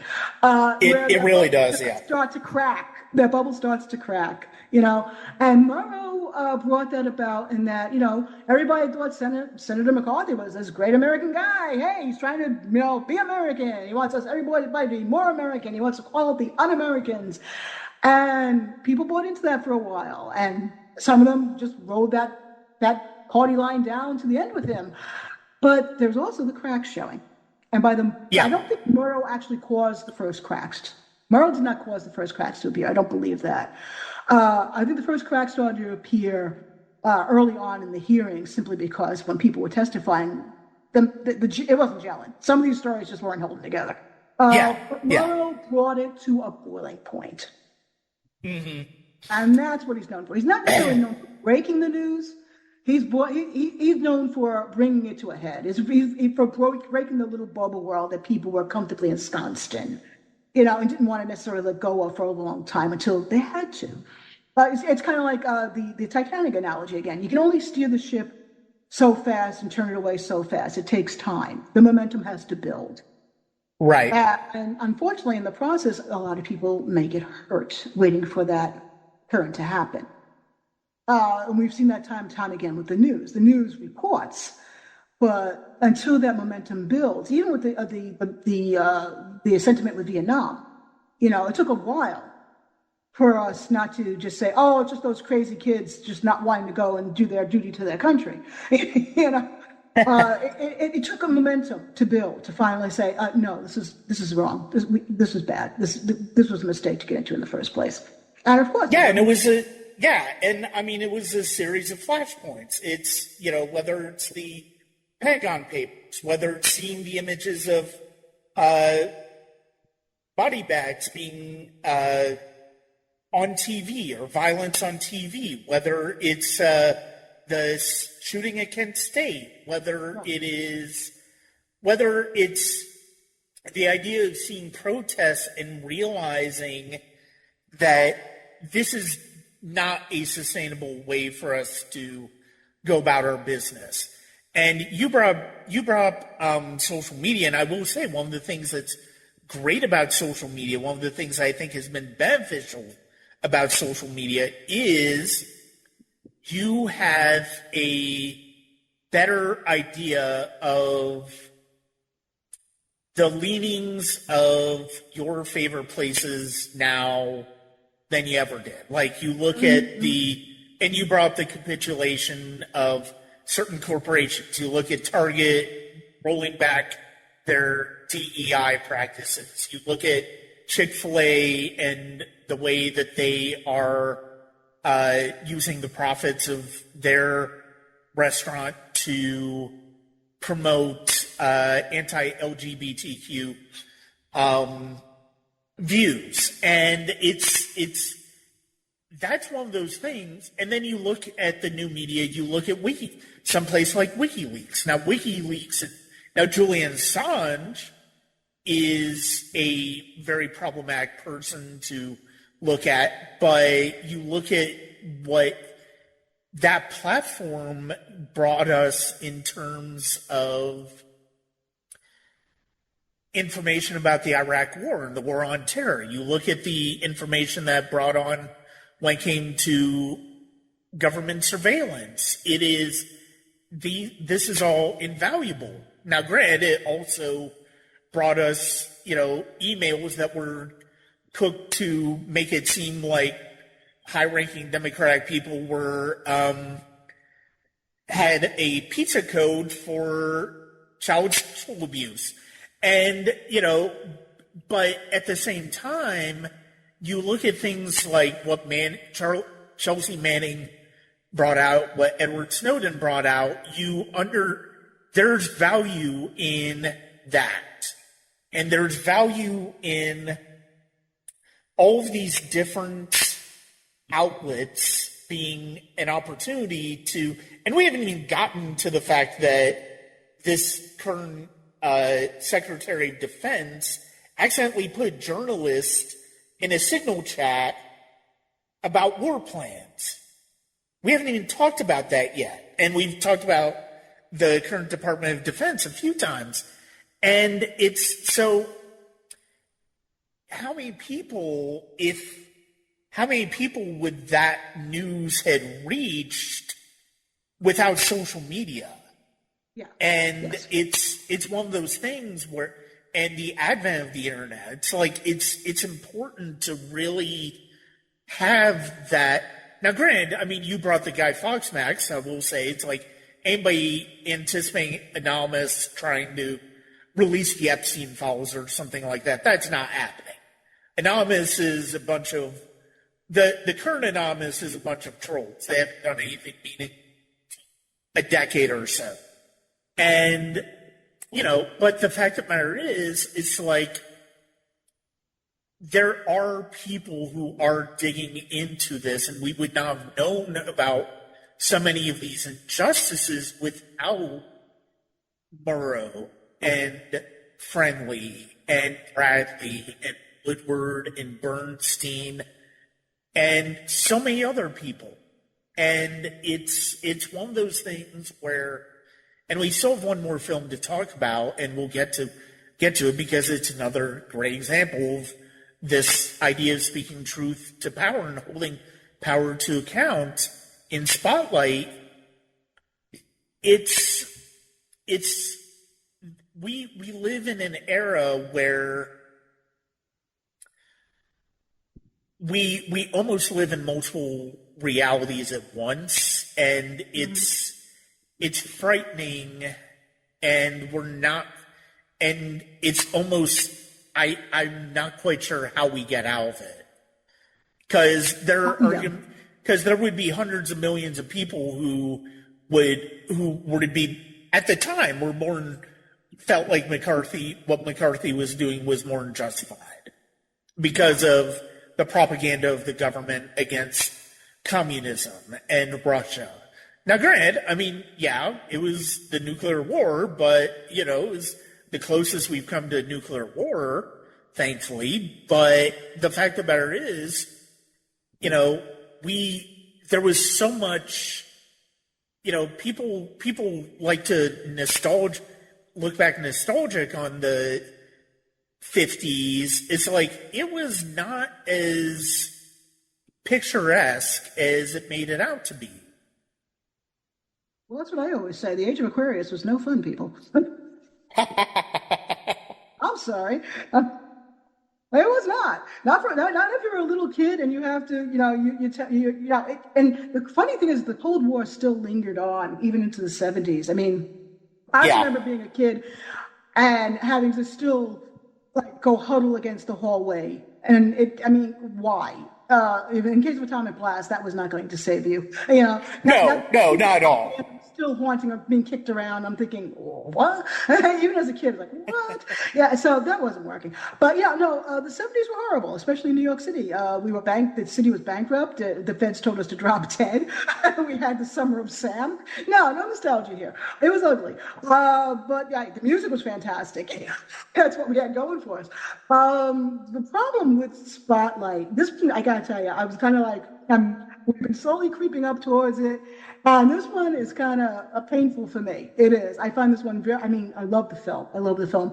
But it hurts because I'm a fourth generation Italian-American raised Roman Catholic. And I went to a prep school that was also Catholic as high school. And I even went to a college in New York City founded by Jesuits, and this one hurts. This one is smart. I am not a practicing Catholic. I have not practiced any religion for many, many, many, many years, but this one hurts because I can feel that pressure that Michael Keaton's character goes through as an insider in Boston who is also a Catholic, and that small community feel, even in the city of Boston, of the Catholics having their own little, I used to call it the country club syndrome. Church you belong to, and it's like, each other through what church you belong to. Oh, they belong to that church over on that side, and over on that avenue, there's that church. And it's almost like this country club mentality of exclusivity, at least when I was growing up. What church did you go to? What church do you belong to? So I felt it in this film of that almost claustrophobic, we can't talk about it situation, And then you have this outsider played by Liev Schreiber who comes into the paper, and really, I don't know if the story would ever have come to light if they didn't have that outsider viewpoint of more objective eyes. You okay? What you got? That's interesting. What you got? What's wrong with that? Even as he was saying, hey, investigative journalism is just not economically feasible long run for this paper. He was intrigued, as an editor and as a journalist, that hey, what you got? What do you got? Let's run with this. So Spotlight is a painful film for me as someone who grew up in Queens, New York, in a very Catholic community, and who was raised Catholic. But at the same time, it was also painfully familiar as far as how people react to what they're discussing and the actions taken by certain members of the church, struggling to come to terms with that. So it's a fantastic film. It's so powerful. And I mean, this is the film that I think really is the most personal. Not just if you're a Catholic. I'm not Catholic. I'm agnostic at best. I mean, I grew up in a Presbyterian household and married into an LDS one. But the fact of the matter is, it's like I'm ultimately not religious, and this is about people. This is about the Spotlight investigative journalism section of the Boston Globe, digging deep into the history of cover-up of the Catholic Church of child sexual abuse. And Marty Baron is the Liev Schreiber character. He was also the editor-in-chief of the Washington Post when Trump 45 began.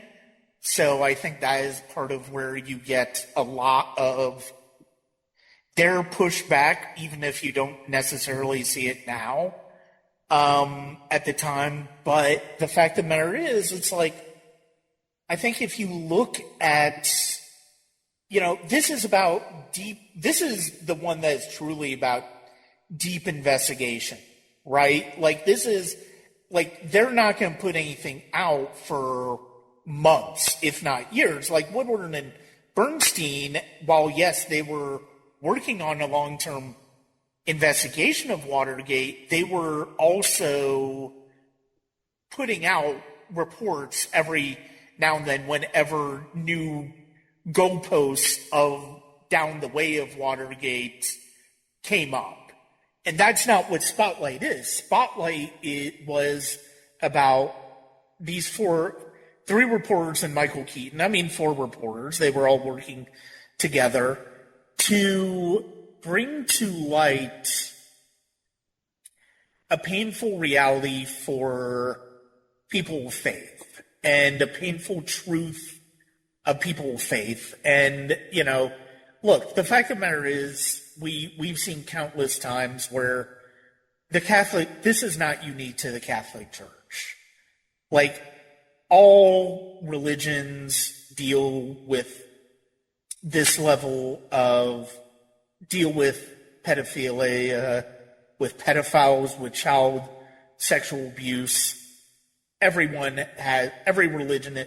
No religion is clean in this respect, and but the Catholic Church, because of its the hierarchy of its power structure, is the easiest one to talk about, I think, because you have the bishops and cardinals, and then you have the archdiocese, then you have the Vatican, then you have the Pope, and you have all of these different bureaucratic layers of the church.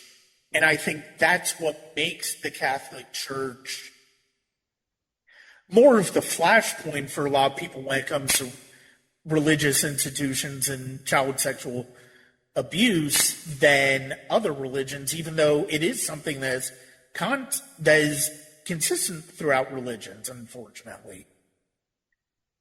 Well, honestly, also, I think it's the great wealth of the church, Yeah.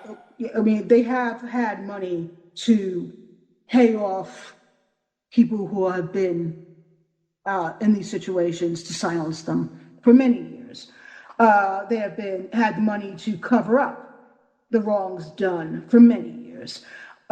They've had, and it's still ongoing. I mean, it's kind of infuriating in that even now, I don't know, since you're not obviously from New York and you're not of the faith, Cardinal Dolan was just being criticized for. It came out that he was instrumental in covering up money being sent or being put away so that people did not have access to it to be rewarded compensation for their experiences. And now our current Pope is, asking for his retirement papers and to replace him. So it's ongoing too. And now we've heard all kinds of horrors coming out.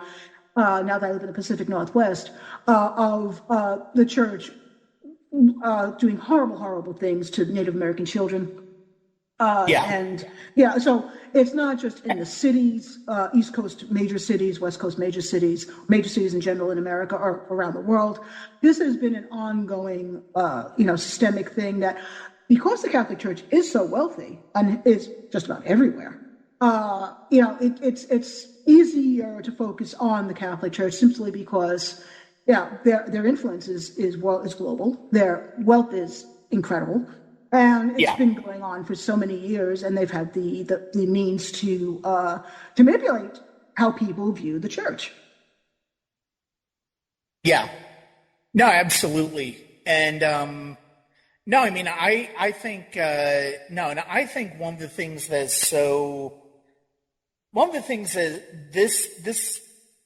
I love that. One of the things I love about Spotlight, it's funny, it's weird how much I've gone to watching this film over the years. I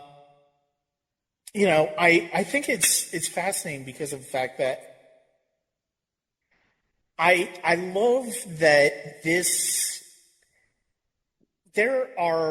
I feel like it's interesting because you've got so many different personalities at the heart of this in the Spotlight team. You've got Michael Keaton, you've got Keaton's character, who he's kind of the old school reporter who is respected and knows people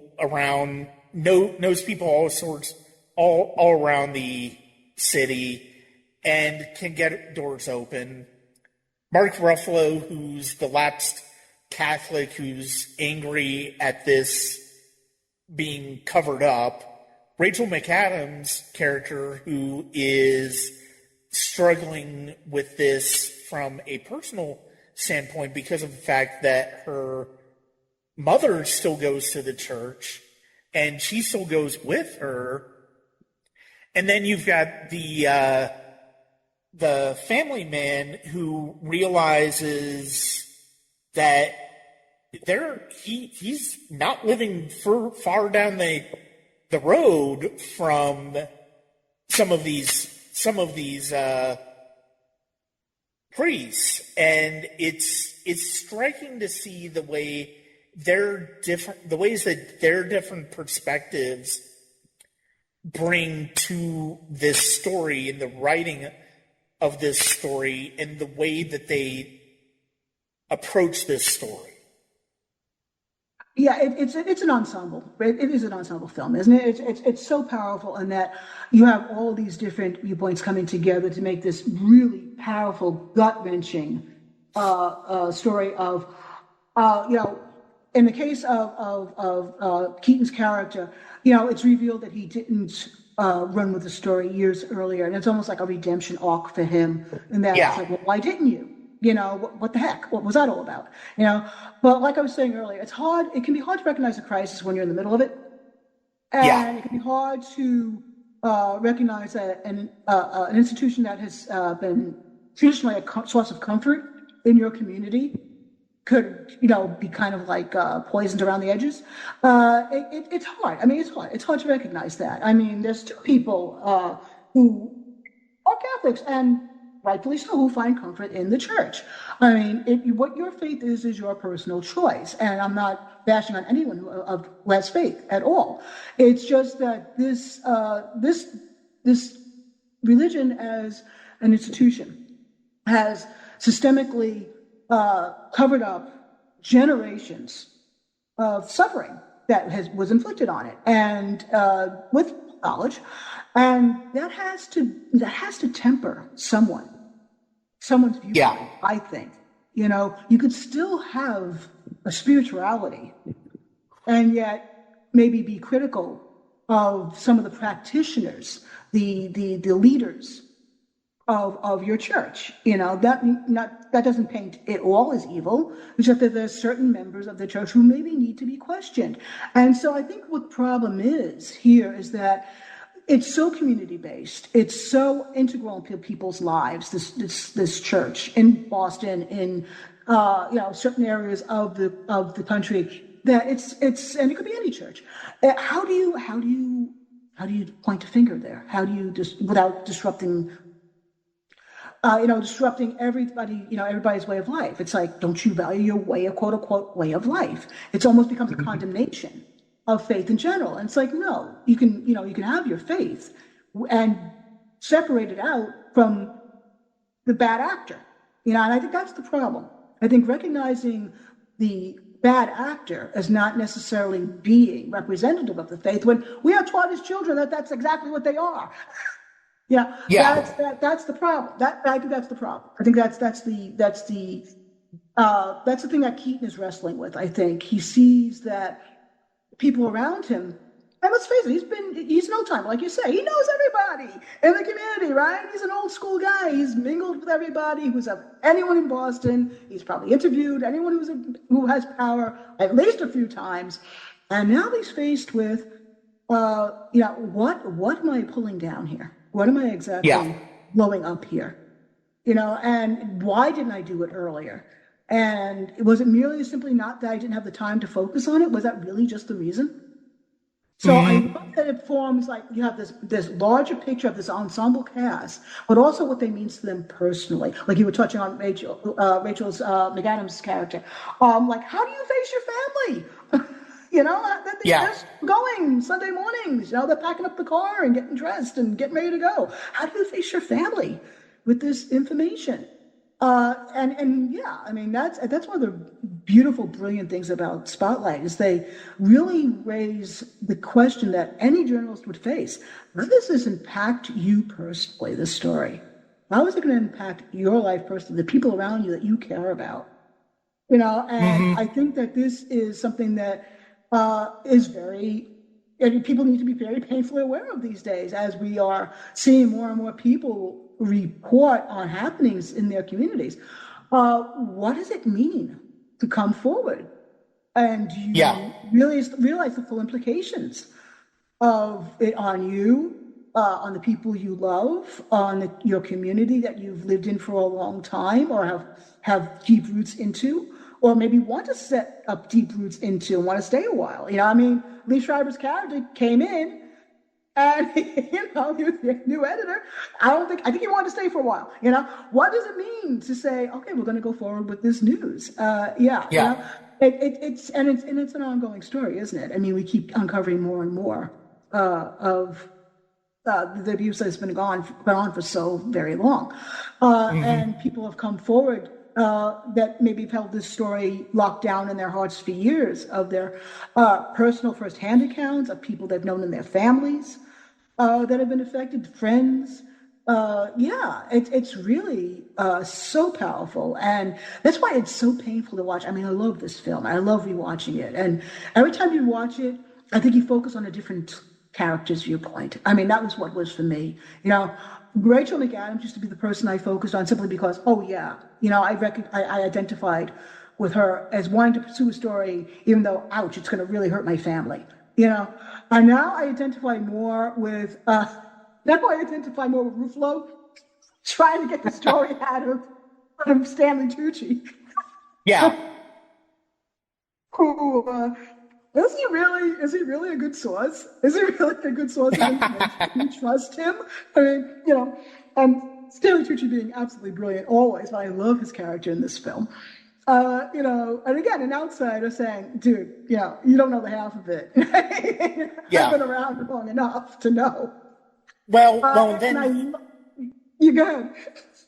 No, I mean, and I love you know, it's like we don't necessarily, you know, we don't necessarily get much of him, and we only hear his voice, but there's also Richard Jenkins' character, the former priest, who's the psychologist, he's basically operating in the deep throat position here, where he's bringing the deep background in terms of how the church operates and how the church looks at this crisis, and he just blows them away with some of the things that he says, where it's like, could we be looking at as many as this? It's like, no, that sounds way too low. It's like, oh my God, what do you mean low?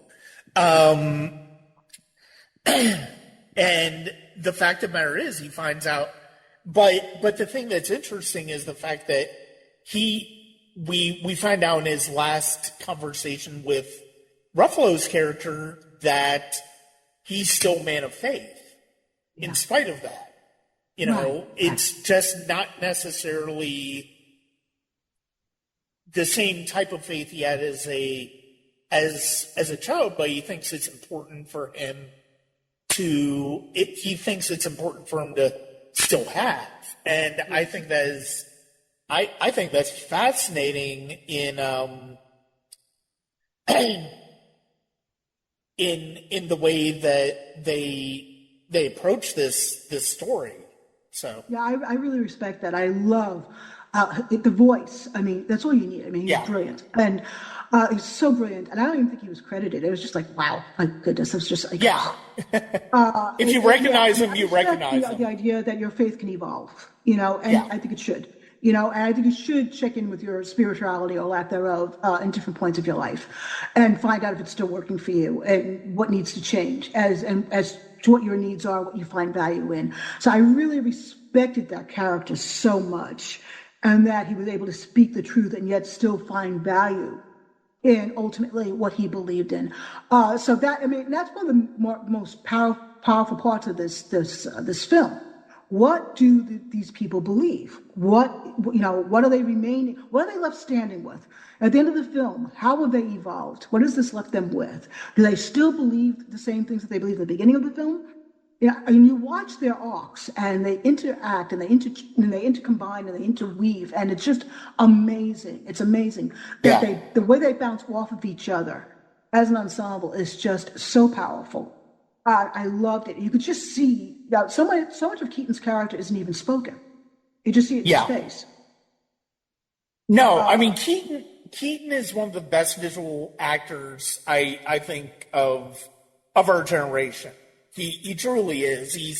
It breaks my heart still they lost the Oscar to Birdman the year before this. He is he was so good in that movie, and he, you look at his face, and it's like it's funny because of the fact that he started off as a comedic actor. You look at Mr. Mom, you look at Night Shift, you look at Gung Ho, you look at the films he made with Ron Howard, including The Paper, which is another great journalistic movie. And I mean, he's got this manic energy and stuff like that. But you look at his eyes, you look at his eyebrows, you look at his face, you see why he made such an effective Batman as well. Mm-hmm. And you get moments of, and that is where he really shines here, when he's really starting to show some of the people he's known for years. It's like, yeah, I mean, I'm friends with you, and I will be friendly with you, but I got a story to put out, and it's up to you to decide which version of this story I'm putting out first. And it's just such a he is a fantastic actor who's never really gotten the credit he deserves, and I love his performance in this so much. Yeah, on a very, for the person he's portraying, Robinson, I mean, what kind of person? That's a very rare breed. It would be so easy to say, "Oh, buddy, we're friends. Don't worry, I got you covered. Don't worry about it. We're gonna bury this. This will never see the light of day." Which, of course, happens all the time. We're just gonna bury this. We'll put it on page 25 if we run it at all. Underneath the notices. It's so easy to say, I would have integrity in this situation. I would stay. Would you? I mean, and it's something that you have to ask yourself: what would you do in this situation? Not just even as a reporter, but even just as a human being. I mean, if someone comes to you and confides with you, and I had this experience. Would you still show up for church on Sunday? It's a tough one. And I think it's something that a lot of Catholics on a personal level had to wrestle with. Still are. I mean, can you really face your parish again? If someone came to you in that parish and said, "Hey, this happened. It happened years ago, but still happened." And maybe the priest isn't even still there. But it's still. How do you deal with that? And there's so many also like Catholic schools. Catholic-run schools for young children, for young adults. I mean, that were run by brothers or Catholic orders. How it's been so widespread, this abuse, these incidences, and it's really a matter of. Would we have the integrity of a Robinson to say, "Yeah, okay, we're buddies, we're friends, we go way back, but guess what?" Page one, whatever. I mean, do you ongoing investigation? I'll get back to you. Do we know how we would act in that situation? And that's one of the reasons I love Spotlight. One of the reasons I love all these films. It's easy to say, "Oh no, I would act better. Or I would do that, or I'd take the noble path." But would you?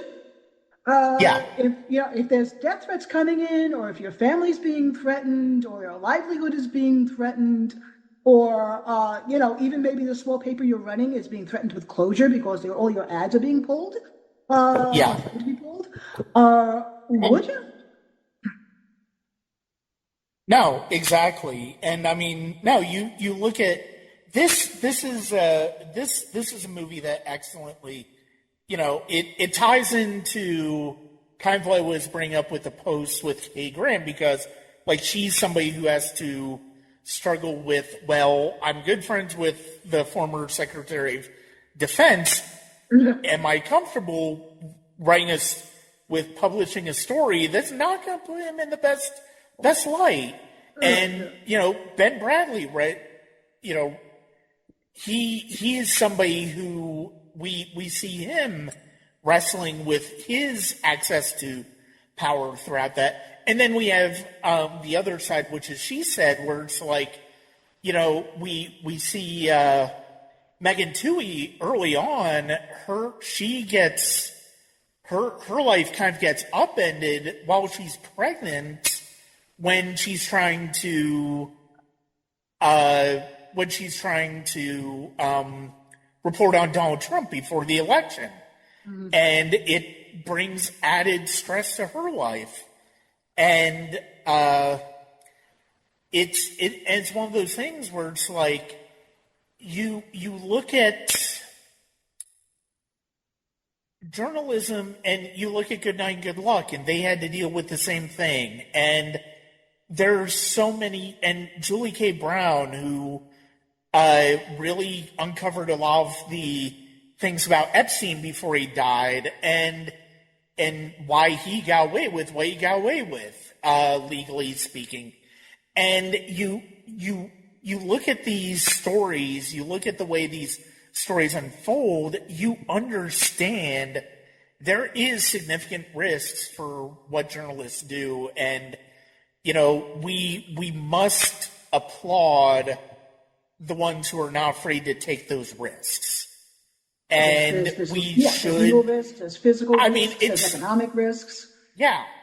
And we should question the ones that are just going to be glad-handing their subjects and think, okay, I got this from my clicks, and, but what does that make me in terms of the larger picture, in terms of reporting? Yeah. And so much of it is an influence culture now. All of it is, it's about access, it's about clicks, it's about, it's about not necessarily getting it best, but getting it first.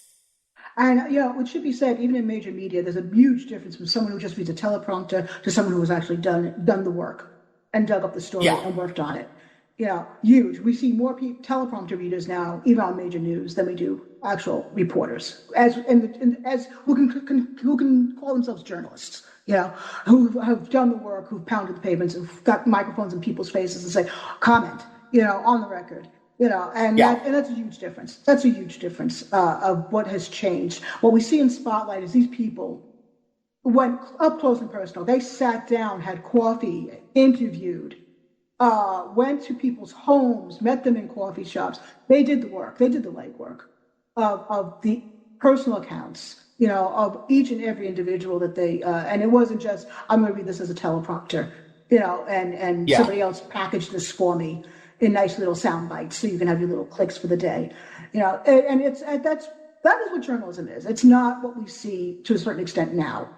Journalism is going out there and saying, how was incident A affecting your life here? If these political actions are impacting your life, in what way? And making that a story. That's journalism. Clickbaiting someone just by showing a boarded up restaurant that might have been raided and seized and closed down, that's not necessarily journalism. It's fun for being click. Oh my goodness! You get the outrage, you get the emotional response, the visceral response, like, oh, how could this happen? But you don't dig in. You don't get the full story. And that's what all of these films are about. The public has a right to know, yes, but also the public has a right to be an educated consumer of that knowledge. It's on the public not just to be spoon-fed, and we've surrendered so many of our responsibilities, personal responsibilities, and just taken the easy route of wanting to be spoon-fed, the clickbait, the easy stuff. That's why these movies are so powerful. They remind us, hey, you have a mind. It is your responsibility to exercise that mind, stretch it, use it, embrace some crazy ideas that seem wonky on paper, and maybe go look at some people who are reporting on it. It's not enough to say, oh, I saw Bigfoot in the Pacific Northwest. Really? Great for clickbait, but can I have the whole story? So, it's funny because the Pacific Northwest in the 50s were the first origins of UFO reportings. I always laugh about it. I'm like, okay, but if there were actual journalists here, would we get the full story? I don't know. So, go deeper. You have a responsibility as a consumer of news, and any form you are using, you are accepting it as news, be it Instagram, any form of social media, to go deeper. not to accept the face value. And a lot of news processed as entertainment news does not go deeper. So then it's on the viewer themselves to recognize what that is. And a lot of people don't. A lot of people don't, they like the entertainment news. They like the fluff. They don't really want their bubble burst. And that's the sad thing. I mean, a lot of people would rather have their bubble intact, their little bubble world intact, their multiple reality, like you were referencing. We live in multiple realities now. And to break through into each other's worlds is a difficult thing. And I think that social media is a curse in that way, and that it's easy to maintain your bubble world and not interact with other human beings. Because you've got your eyes glued to your screen and your headphones on, and you don't interact with people on a day-to-day basis in a personal level. You don't have to. So the isolation occurs, right? The isolation is there, and it's easy to maintain that bubble world of not really looking past what's the top 5 news stories of the day in one sentence blurbs. And that's what this points out. This is why these ongoing actions that are so objectionable keep occurring. They will continue until someone says, no more, pay attention, this is happening. And that's one of the reasons why inertia is so slow as a society. I mean, it's gotten worse with social media, but it's always been that way. Society moves slowly. Change is slow. It's always been slow. But individuals can accelerate that change with their actions. And we all have that obligation now. It's not just relying on the reporters. It's about us paying attention. And honestly, the more outrageous the news becomes, our current events becomes, the more it gets people's attention. So it's kind of counterintuitive. Hey, if you really want to fly under the radar and keep these abuses going, you wouldn't be so outrageous about it, because now you're really getting people, to pay attention. They're getting a little more and more outraged because you're doing more and more outrageous things. And so it kind of has snowballed into everybody wanting to have their iPhones out, wanting to be on the street, reporting what's going on. And of course you have to filter. And of course you have to, acknowledge the angles and who is this person who's doing this reporting, and maybe even learn a little bit more about them before you accept what's truth. So it's gotten more complicated. But there is still a need for investigative journalism, more than ever. So who's giving it to us? Who are the outlets that are going to give it to us? And that's the rise of the new media. We are seeing sources that are rising to meet that moment. The mainstream media, for the most part, is not. No, it's all about the bottom line. That's true. It's all about access. It's all about the bottom line. And I could not have said it better myself. One of the so-called, one of the soft pills that a lot of people take when it comes to being red-pilled is the whole idea of not trusting the mainstream media. And to a certain extent, we shouldn't. Nobody should. And, we used to be able to when there were 3-4 stations and all sorts of newspapers, and they were all reporting the same thing in the same way. We could trust that people were telling us the truth. And now we're not necessarily certain about that. Like, there are a lot of people who don't necessarily want us to know the entire truth, or are afraid to give us the truth because it may shatter our own worldview. And, well, I mean, these are 3 films that shatter some sort of institution in one way or the other, whether it's the secrecy of the presidency in order to try to cover something up, whether it is a politician who's trying to smear campaign against public people, or people who view things a different way, or whether it's about an institution that is involved in a mass cover-up of something truly heinous that affects everybody in the community. And, these films are one of the reasons I'm doing this series is not just to cover these films, which are all fantastic films, same with the other films I mentioned earlier, but to put them in the context of what we are dealing with now and hopes of the listener and the viewers of these movies realizing that just because these movies came out 10, 20, 50 years ago, the movie never changes, but the context and the importance of that movie evolves and changes considerably. I think some of these three films in particular are some of the most important films we could look at now because they ask us to really reckon with a moment in history that we're at right now. And Joan, it was such a pleasure to talk to you about these films, talk to you about the moment that we live in, the moment that they are set in, and it's always a pleasure to talk to you, and this was no exception. Ryan, thanks for having me so much. I'm so happy and proud to have you a member of the League. It's been a joy always. And really respect your podcast so much. And I respect you so much for doing this ongoing series. It's so important. It's so important to bring attention to films that really can help influence people and focus them to rise to this moment. Yeah. Before we wrap things up, where can people find you online? I am always in their own league. You could, my personal email is there. You could always reach out to me. That's where you'll find me. Okay, excellent. Joan, thank you very much for joining me today. And you will be back, and we will be probably discussing a lot of these ideas again back in 2026. You got a date. Whenever you just give me a holler. I'd like to thank Joan for joining me today. It's been a long time coming for her to be on the podcast, and I'm so glad that she was willing and able to join me for this particular discussion. It's always great to talk to her. We have at least one more episode in this series to come in 2025. It's going to be a fun one. It's going to be a crazy one.